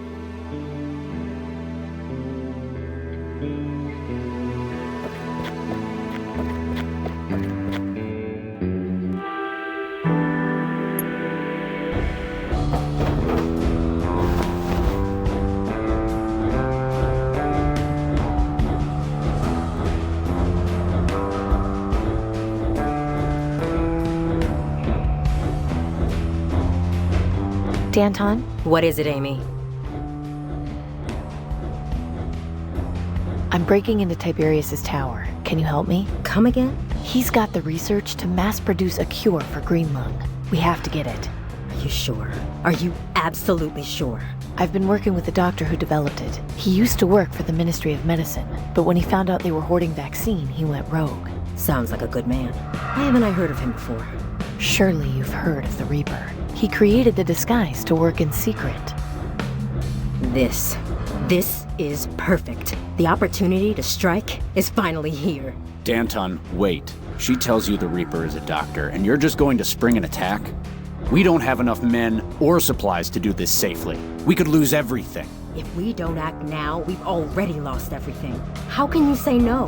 We'd thwart Tiberius and Pure Green Lung in one night. Because we can't do it. Danton, this isn't a game. People will die. You think I treat this like a game? It's because of me. Both of you, stop! No wonder this revolution hasn't gone anywhere. What would we need in order to mount an effective assault on the Ministry of Energy? We need to find an access point to sneak in. Going through the front doors would be suicide. Some way of approaching the tower from above or even underground would be ideal. We also need to find a way to lure the guards at the base of the tower outside. Yes, that's perfect. If we distract them, we can ambush them and weaken their defenses. Okay, so a way in and a distraction. I'm on it. Good. We'll begin preparing the troops. This section was another instance where it was easy to fall into the old design trap of adding puzzles just for the sake of adding puzzles. I wanted to give the player the sense that they were actively participating in rallying up troops to take on Tiberius, but I also didn't want to bring the excitement of the narrative to a halt by introducing arbitrary puzzles. As a result, the way you recruit both the Reaper cultists and the Train Lady is just by asking them, but it really would have felt adventure gamey and wrong if they each had one more task for you to perform. In the case of the Train Lady, I figured it would be plausible if this was her big reward to you for befriending her, so she wouldn't ask for much else. In the case of the Reaper cultists, I just really love the idea of confronting them with the truth about the Reaper and convincing them to make their current lives better, the weight of which wouldn't really have come across as well with the puzzle.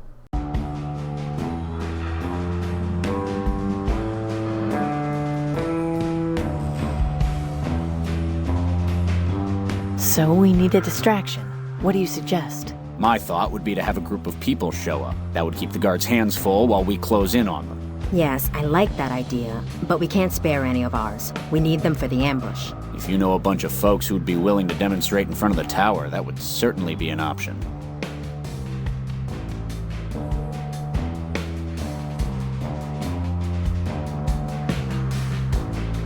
Do either of you have an idea? The more I think about it, it seems I know there used to be a system of tunnels around the center of the city before if we could find someone with a working knowledge of those tunnels, we'd be set. Time for... If you...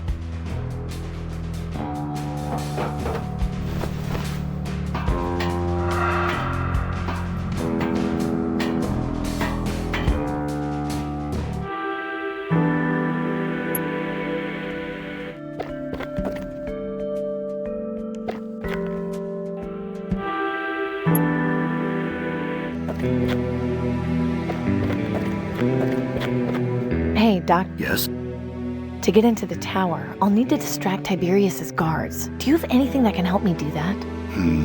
I don't have anything, no. But the base of Tiberius's tower is a highly restricted area. Any sort of disturbance is sure to draw the guards' attention. My usual strategy when I need a distraction is to find something that makes a sound or loud noise. I'm sure if you can find something or someone to make a noise, you'll have your solution. I'll just get to it then. Good luck, Amy.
What can I help you with? Have you experienced the vision? I attempted to, yes, but the Reaper did not see fit to grace me with his presence. Admittedly, I was a bit disappointed, but I plan to try again soon. I know he will speak to me when the time is right. Would you be able to help me distract Tiberius's guards at the Ministry of Energy? Distract them? What for?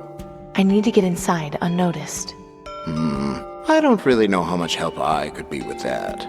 Perhaps you should speak to Jess. She is much wiser in these matters than I am. I'll speak to you later. I look forward to it. What can I... Hey, Jess? What is it, Amy? I was wondering if you and your flock could help me. Of course, Amy. What do you need? I need to get inside the Ministry of Energy, but to do so, I'll need a distraction. Would you be able to provide one? A distraction? Yes. I was thinking if you could stand outside the tower and play music or chant or something. You disappoint me, Amy. I thought you were better than that. I didn't mean to offend you. I just thought... I'm sure you did. In any case, unless the Reaper himself provides guidance on the matter, I won't see my people used as a mere distraction. I see. Have a good day. May death come to you swiftly, fellow seeker. Hey, what? Have a... May death...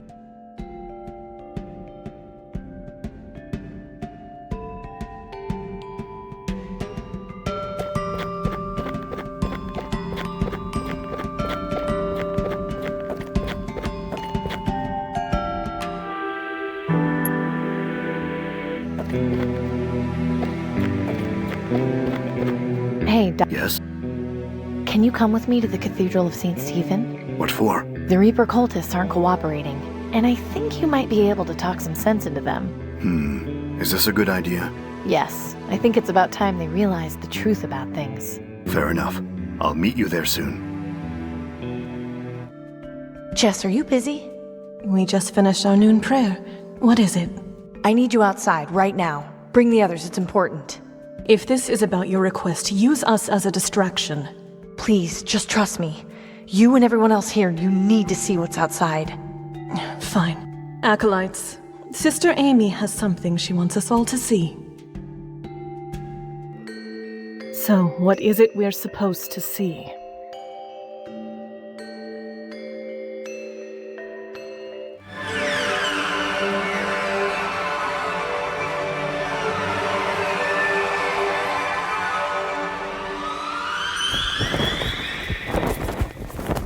It's the Reaper. His worship. He's finally here for us. Oh, blessed day. Please, your worship, take me first. I am ready to die. It will be an honor to die at your hands, your worship. Enough! It can't be. It can, and it is. I'm very sorry to disappoint, but you've all been worshipping a doctor in disguise. How can that be? Everyone dies when you're near.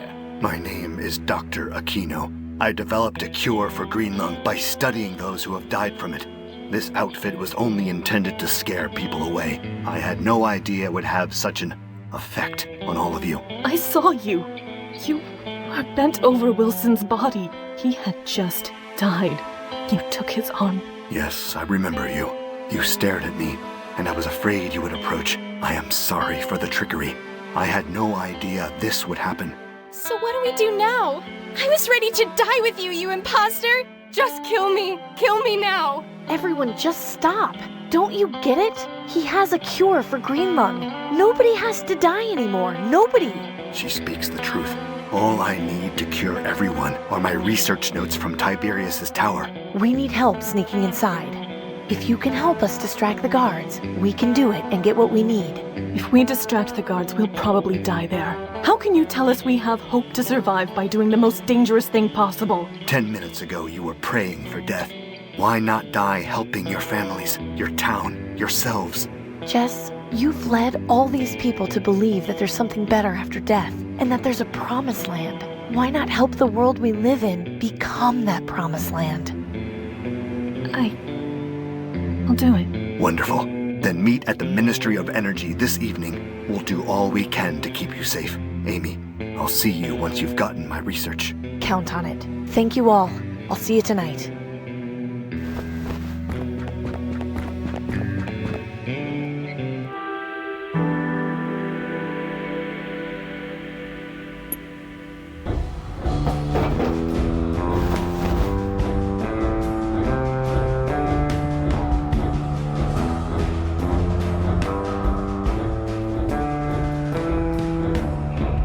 Danton? What is it, Amy?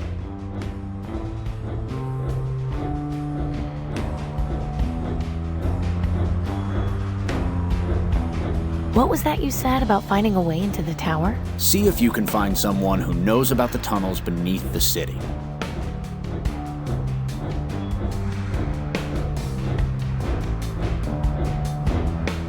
What was that you said about finding a way into the tower? See if you can find someone who knows about the tunnels beneath the city. Time for me to go. Be careful. If you need a place to hide, you can always come back here.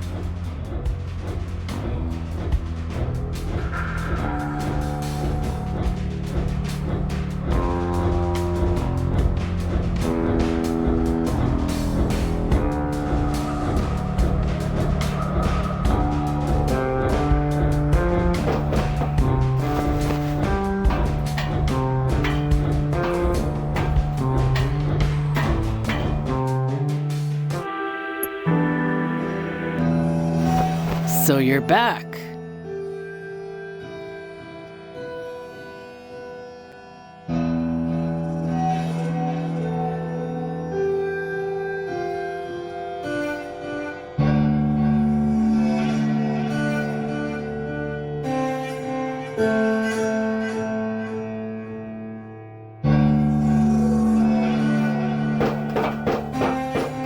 Excuse me. What? Do you know if there's underground access to the Ministry of Energy? Of course! One of the subway lines ran right underneath the tower. You're not planning on sneaking in there, are you? I am, actually. What on earth for? It's a long story, but I need to get something from inside, and I can't go through the front door. Huh. Well, I'm not gonna ask any questions, but if you're set on it, give me a second. I'll be right back.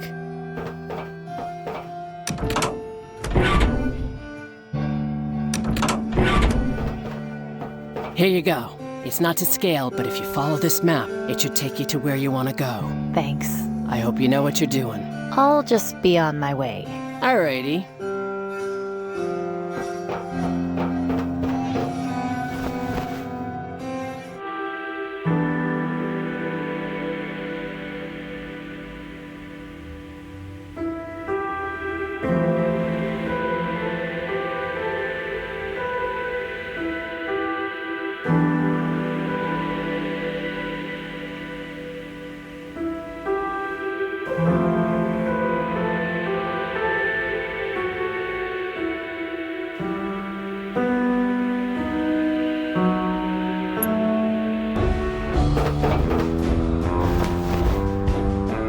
Danton? What is it, Amy?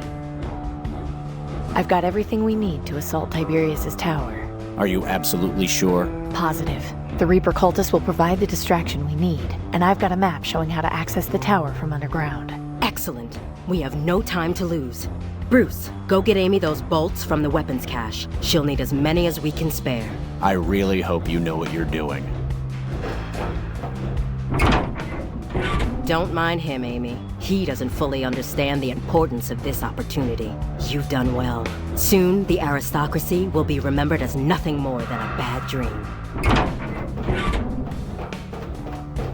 Here, this should be enough to keep you safe. Thanks. Good. Bruce, you'll lead the ambush team. Amy and I will follow her map and enter the tower from below. Once the distraction is in place, I want you to unleash hell. The aristocracy must feel the sting of our blades. Don't worry, we'll have you covered. Good luck to you. I look forward to celebrating our victory. Likewise. Here, according to the map, we should be right underneath the tower. I can't see any way to get inside. There has to be. I'll have a look around.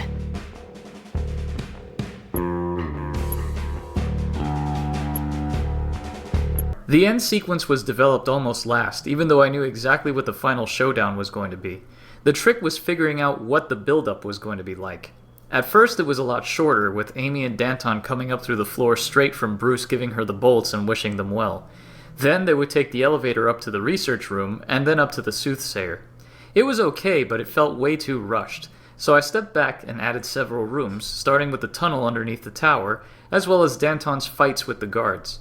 There isn't a whole lot here in terms of actual puzzles, since you basically just have to shoot everything, but it works from a narrative point of view to really ramp up the tension and make the player feel like they're actively participating in this rebellion.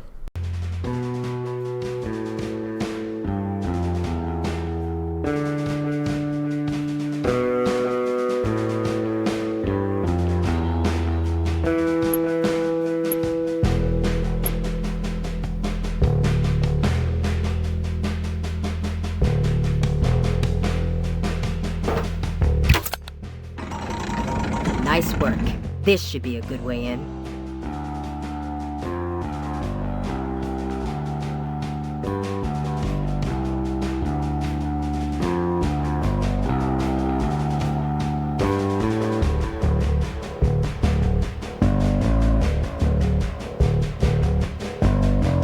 Are you ready? Yes. Head up and see where the trapdoor leads. I'll radio Bruce and make sure everyone is in position. Right.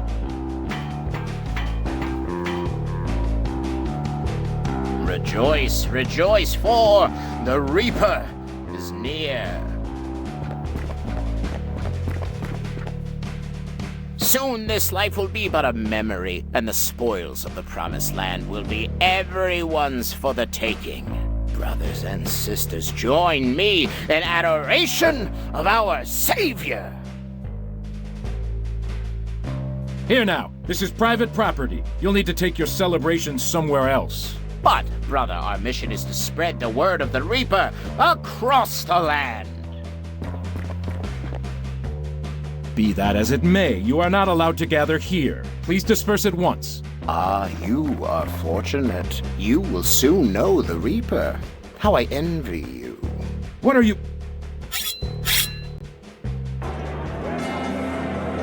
What the? Sounds like some kind of commotion outside. Come on, you'd better check it out.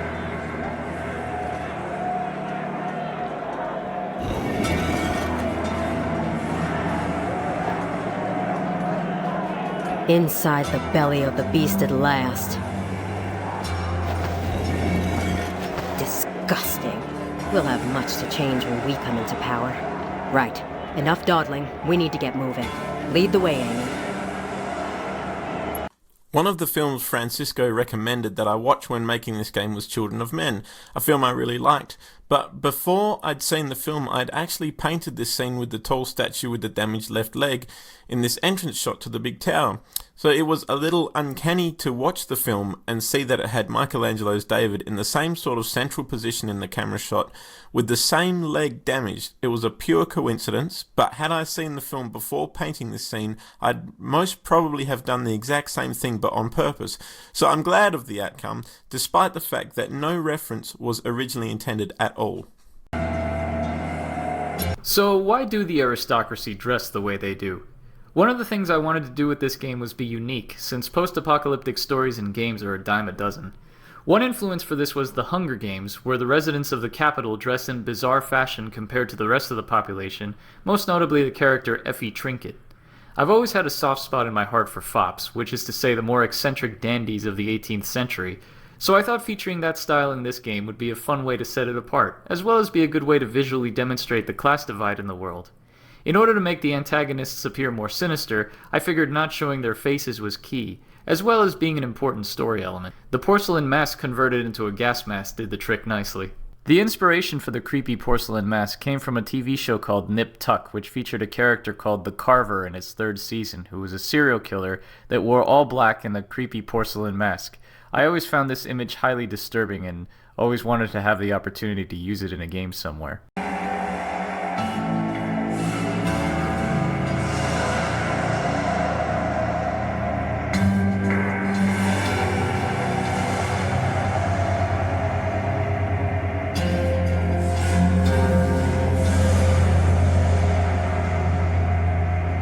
I wonder how long these'll last.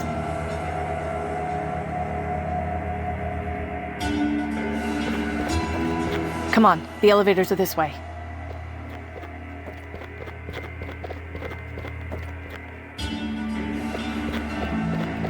We're getting through that elevator. I suggest you surrender now.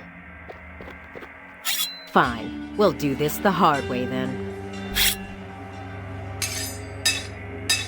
Originally, Amy entered the Ministry of Energy through the lobby, then walked up to the Soothsayer's antechamber. The outside of the tower, this screen, and the elevator interior were added in later after it was pointed out that the player would feel more tension about meeting Tiberius if we saw just what the process of getting to him was. This worked out well not only for the initial impression, but also to establish a fun contrast at the end of the game, where Amy and Danton are taking the same path up, but in a much less peaceful way.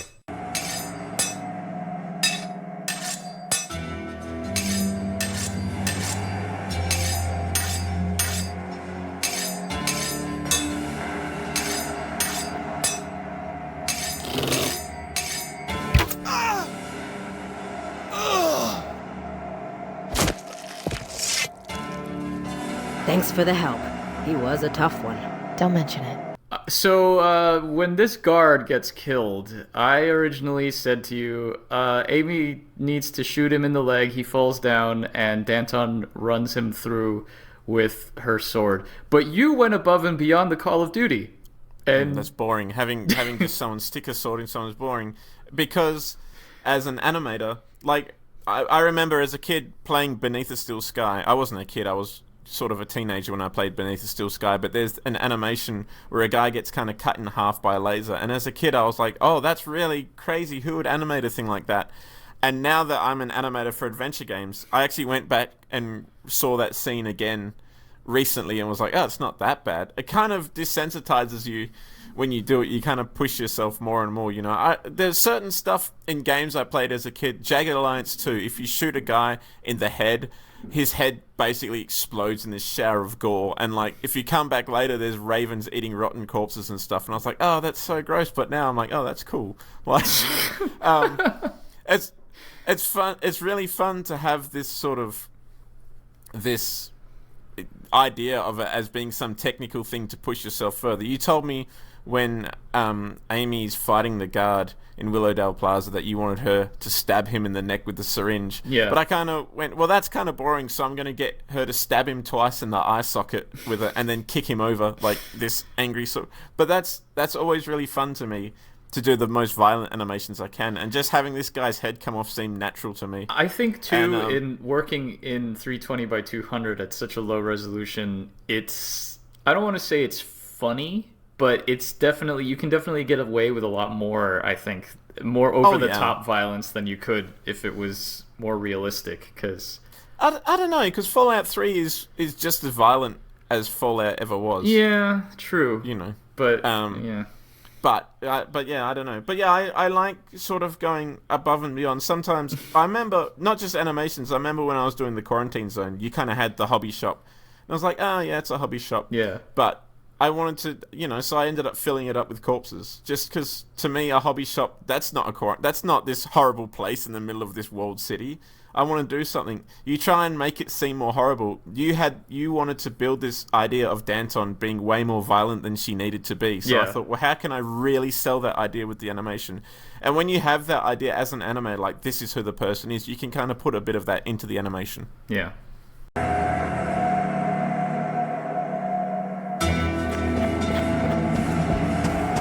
Dr. Aquino said the research was kept on the 36th floor, so that's our next stop. After you.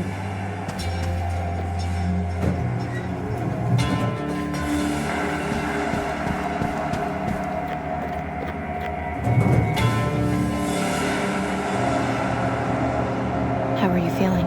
Just fine. Just fine? You're not scared or worried or anything?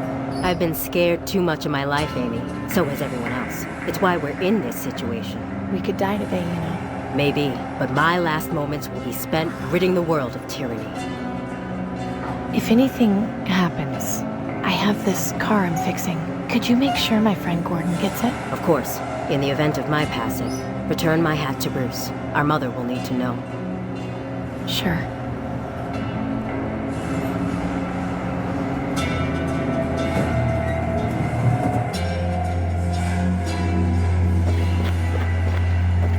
Is that what you're looking for over there? Yes, but when I saw it at Dr. Aquino's, it was being guarded. Something about this doesn't feel right. See what you can find. I'll cover you from here.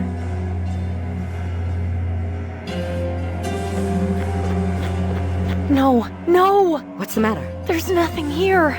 Dr. Aquino's notebook is gone. No, that can't be. It can't just have vanished. Tiberius must have taken it somewhere else. We'll find him and we'll make him tell us where it is. Come on, we've just got a few floors left to go.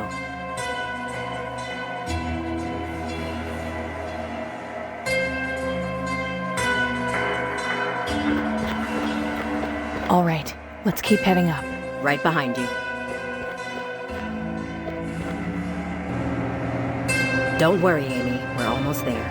I can't wait to see the look on Tiberius's face when... What was that? Damn, the elevator stopped. They must have realized where we are. We've got to get out of here. We're sitting ducks. I'm gonna try and pry the door open. Maybe we can escape that way.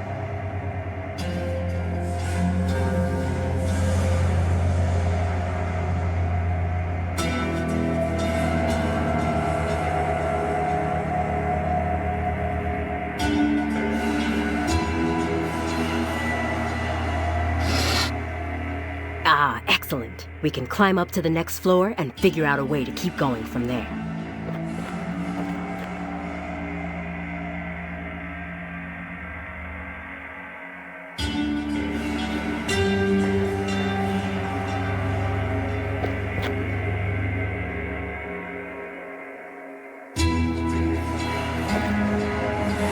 More guards? Just what is Tiberius afraid of? No matter. Danton, wait! Stand down, wighead scum!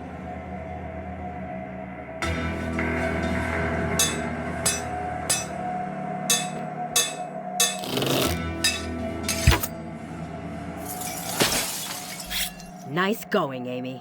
You'd make your father proud.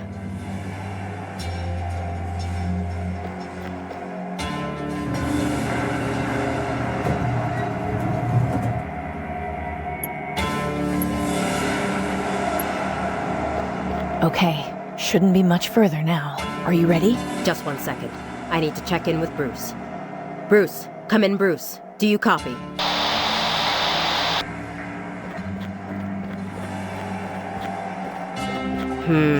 There's a lot of dead down there.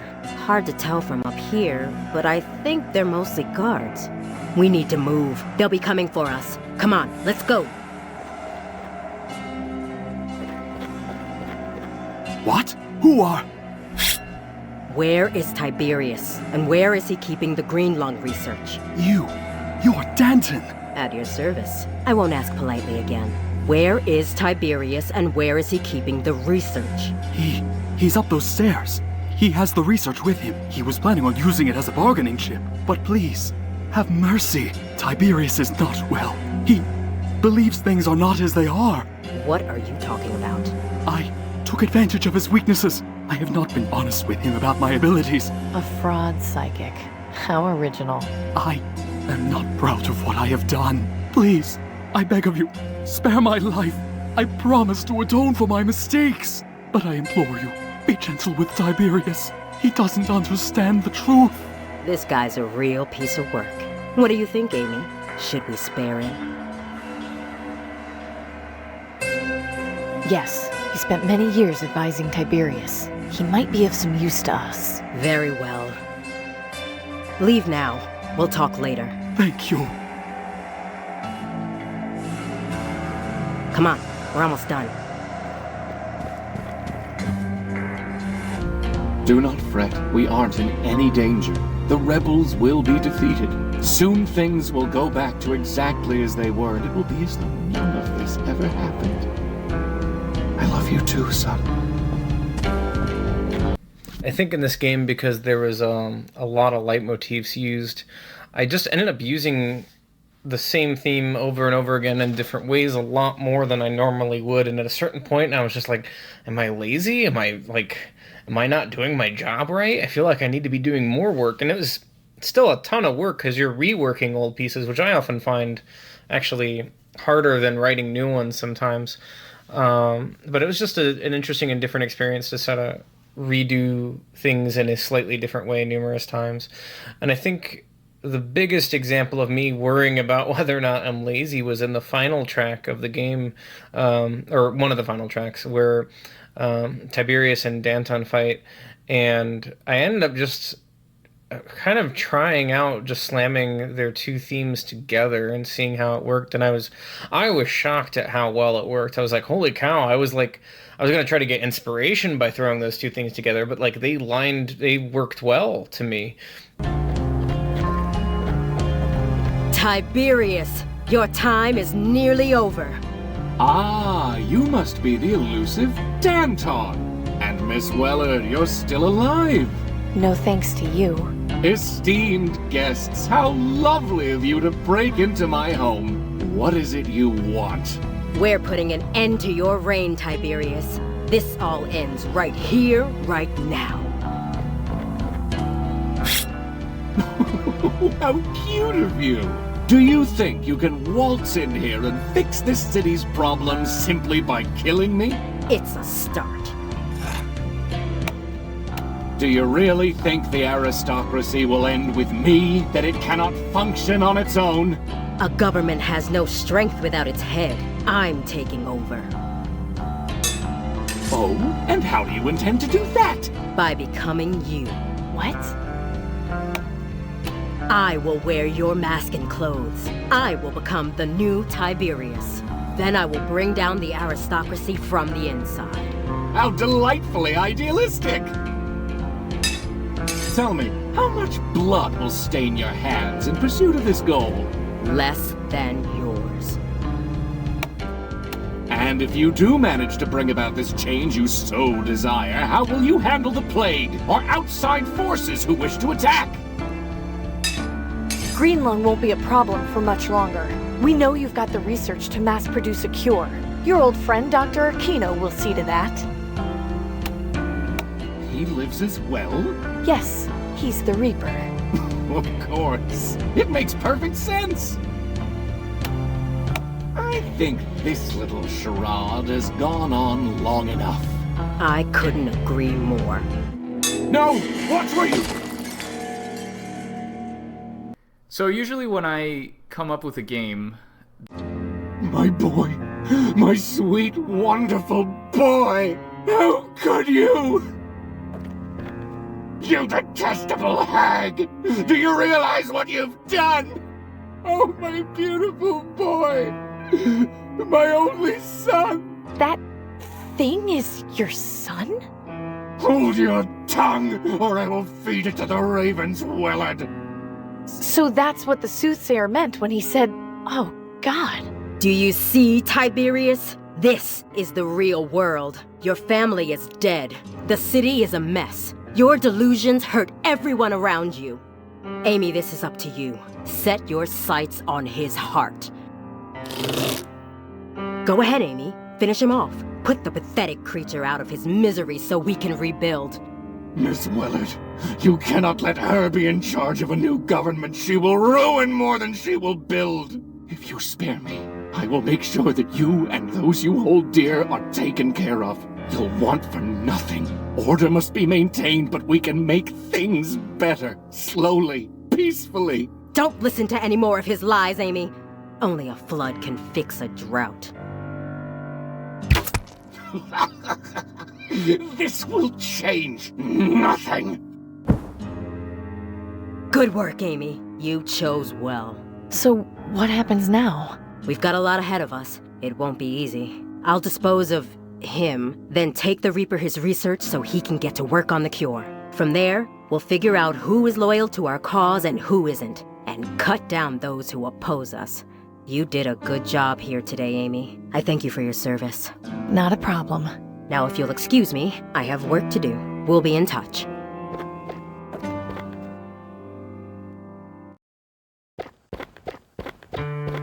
You must be Dr. Aquino. Amy told me all about you. And you must be Danton. I have to say I'm surprised to see you in Miss Willard's place. Is she all right? Oh, she's fine. I just felt it was more suitable to return your research myself. After all, we'll be working together to produce this cure. I only hope there are still people left alive to be cured once all is said and done. More people live, thanks to me, than would ever flourish under the aristocracy. Oh, I don't doubt you'll bring change to the city. I just question your methods. The grass always questions the boulder that rolls quickly down the hill.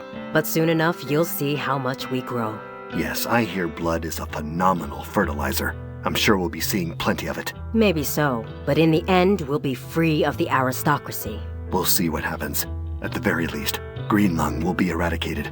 Perhaps once the disease is taken care of, you might consider more diplomacy. I'm not unreasonable. Our ultimate goal is a peaceful existence. Then at least we can agree to a better future.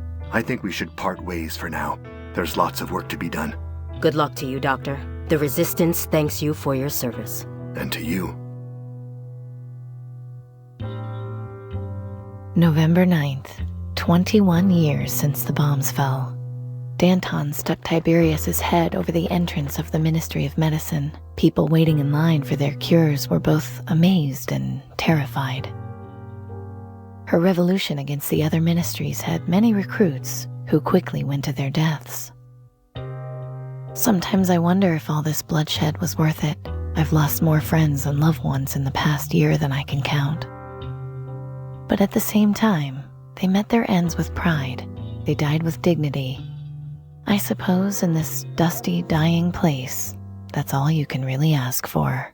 You co-wrote this. Yeah, I did. I did co-write this. We definitely had two different minds about this when we first started writing it. Right. But you came up with the melody. Yeah. The main vocal melody is all you. So another secret for all you guys out there. This solo was assembled from about maybe 6 to 8 different takes on 2 different guitars. I rewrote the piano and bass for the track at least 3 complete rewrites. So the version you hear now is like the third time of me scrapping all of it and starting from scratch, just because after Al played over them, it felt like they needed to be different. Not just less noisy and coming in certain spots, but it needing to be their own thing as well, instead of, I don't know, something for him to riff off of. Yeah, no, I mean, the first ones definitely felt more like a session thing, like you just kind of put them there temporarily for me to noodle over. And these ones sound a lot more coherent.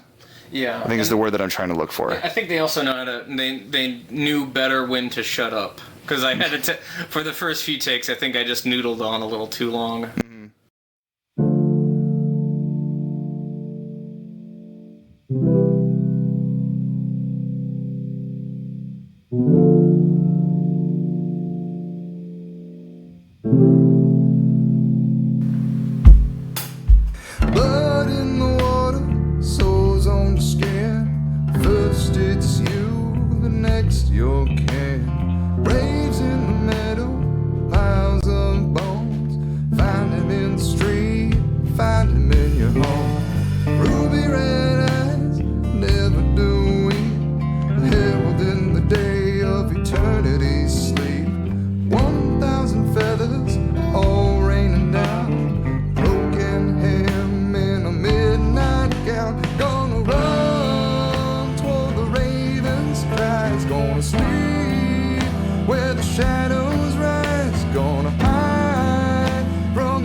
our souls from the body's weight. We all pray for him to come. When our time on earth is done, gonna run for the raven's cries, gonna sleep where the shadows rise, gonna hide from the emerald skies that shine on government gallows.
So that's it. That's Shardlight.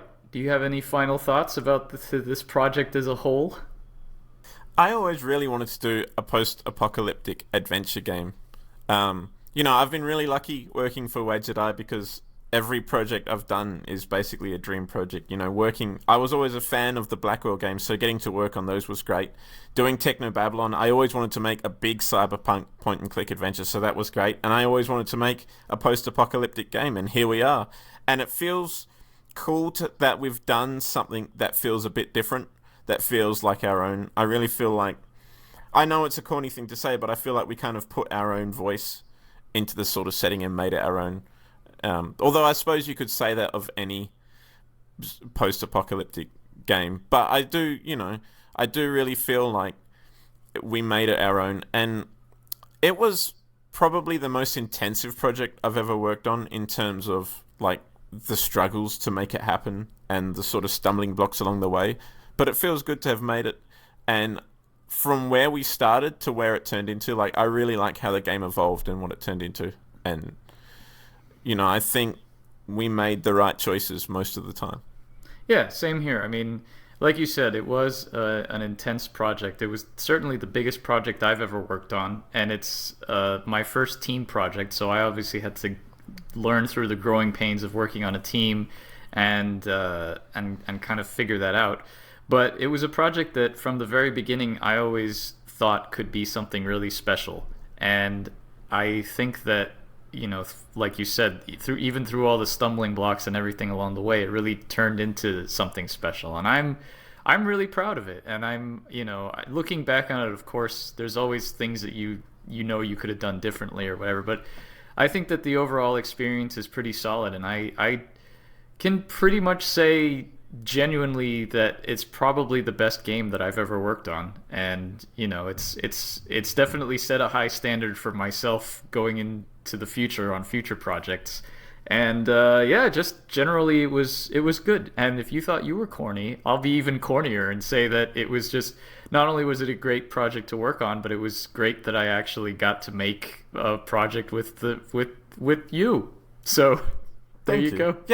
Yeah, for me, there's always this inability to appreciate the merits and also the sort of weak points of a project until 6 months down the track, when I go back and I'm like, oh yeah, we did that. I forgot about that. Like, you get very close to a project and it's hard. But I remember when we first started working on Shardlight and we'd done a few character sprites and things like that, and being really, really excited and thinking, oh, this is going to be the best game ever. And then you get into the grind of making the game, and that fades, and the glimmer of sort of hope dwindles slowly as you're like, oh, this isn't working right. And I don't want to oversell it. Yeah, but it really is this kind of thing. You get stuck in the lists, and you're just working away at. Yeah, you're chipping away at this stone thing, and there's a few points in any game, in any project, like, oh, I'm never going to see the end of this. Yeah, but the key is to hold on to that initial excitement and let it carry through, because as long as you do that and you just remind yourself of that, then, it's very difficult to lose that momentum. And, I think we faltered a little bit, but we never really lost that momentum. So yeah, and I think, like, we're very lucky. Other than working together as friends, we got to work with great people like Ivan, whose work I love, and Dave. I always enjoy working with Dave, and Nathaniel did great music. The voice cast is amazing. Like, having good people working with you really makes it a better experience. Yeah, working with Dave, like you said, Dave taught me a lot about design and things and how to avoid traps. And we have to give a special shout out to Jennifer Holloway, who came on and as our narrative consultant and helped me flesh out the characters and stuff, and she co-wrote the song we just listened to and everything. So yeah, we did have a nice group of people working on this, and I think we all, a credit to everyone, and this game, well, it wouldn't have been possible without all of them. So that's great. So thank you all for playing. And thank you all for listening to our commentary. I hope you enjoy your shiny new achievement. And we'll see you in the future, I guess. Goodbye.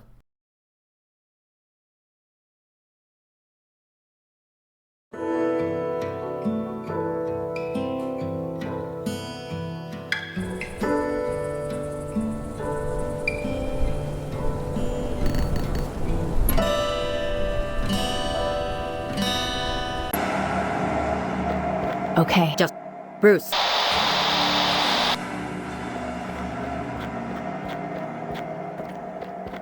Come on.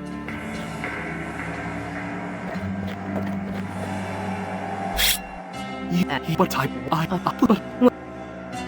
yeah. Hey. Come on. Do not. I love you. I think in this game, because there was...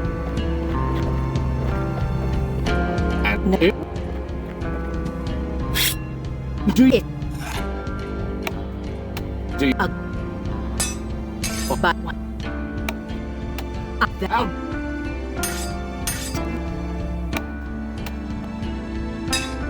We... Yeah. No! What were you... So usually when I... Do your... Go ahead. No! No! This can't be! You've doomed us all! Very good, Miss Willard. Now, there is just one last loose end to tie up. I cannot allow you to take those research notes. Allowing them outside the control of the aristocracy is out of the question. Are you planning to develop a permanent cure?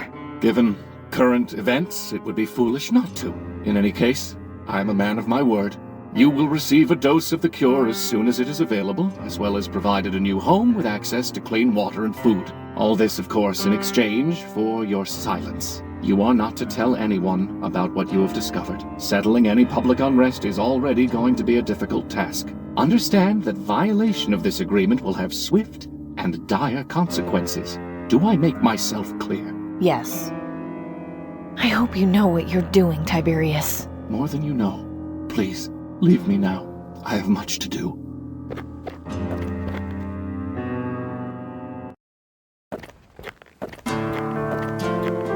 Edwin, you've never looked better. Julian, I must say I'm surprised to see you. Does this mean Miss Wellard? She's quite all right. In fact, I would argue she's never been better. She's decided to take up my offer of working as a government mechanic. I see. As part of the deal, I am to offer amnesty to her friends and loved ones. Your old position at the Ministry of Medicine is available, should you choose to return to it. Not if you continue hoarding vaccine. No, those days are past. I'm afraid that unfortunate attempt at an uprising has made me have a change of heart. Your research will be used to mass produce a cure. There are other ways to maintain order. So you want me to work for you again, but you'll produce the cure no matter what? Correct. No. I see. Is that your final word? You've set fire to this country too many times under my watch, Julian. I'm done. There are other cities out there, other countries. I'll find my place in one of them. Goodbye, Julian. Give my regards to Miss Wellard. November 9th, 21 years since the bombs fell, and we finally have a cure for green lung. People were celebrating in the streets for days. I've never seen such a desperate line with so many tears being shed. But Tiberius wasn't lying. Now food, water, and housing are even harder to come by. Despite this, I still hear whispers about glorious Tiberius, who saved us all from green lung. My friends and I are taken care of, but everything has changed. We sit down to dinner together and just stare at the food. We don't know what to do with it, how to feel about it. We eat in silence. We try to forget how we earned our place. At night, I pray Dad is still proud of me and the choices I made. So you co-wrote this. Yeah, I did co-write this.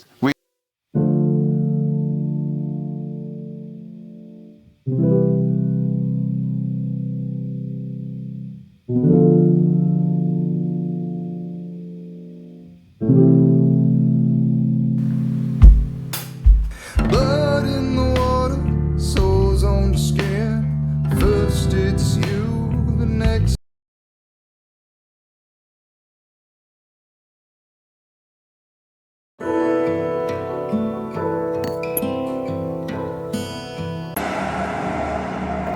Okay. Just Bruce.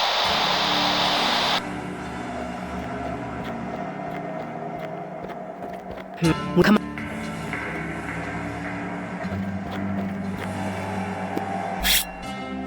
What type of What? Yeah, there. Leave me. Come on. Deuce. I love you. I think in this game, because No. Do it. Do you? Oh. But what? Tell me. We. Yeah. No! What were you? So usually when I... My boy. No! Children! Oh my... That... Do your... Go ahead, Amy. You'll... Don't...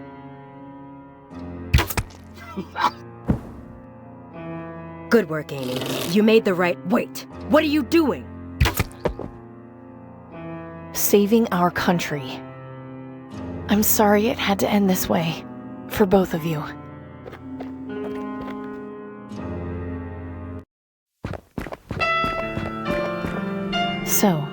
So? I got your research. Indeed, and so much more. That was quite the impressive display. So what happens now? At the very least, we cure green lung, After that, I have no idea. There's still the other aristocrats to deal with. Yes, and the question of who will govern the people. Please stop looking at me like that. I am no leader. Consider what you've done in the past few weeks. How quickly you've risen. The city needs someone like you, Amy. I'll do it, but on one condition.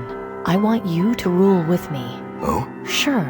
You have connections in the other ministries. Help me take Tiberius's place and convince the remaining aristocrats to form a better government. Introduce a bit of uncertainty. Are you sure that's what the people will want? The people want their lives back. I think we can deliver that. Interesting.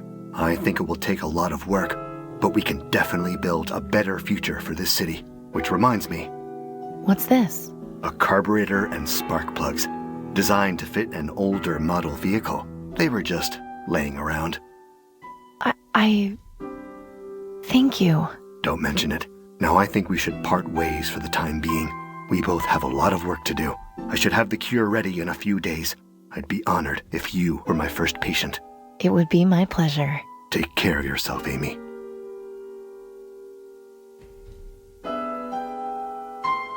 November 9th, 21 years since the bombs fell. Growing up, I thought my biggest headache would be gas leaks and carburetors. Now I worry about national food supplies. Still, it was worth seeing the party in the streets when Greenlung was finally cured. Dr. Aquino is confident our industry will be back in the next 5 years at this rate.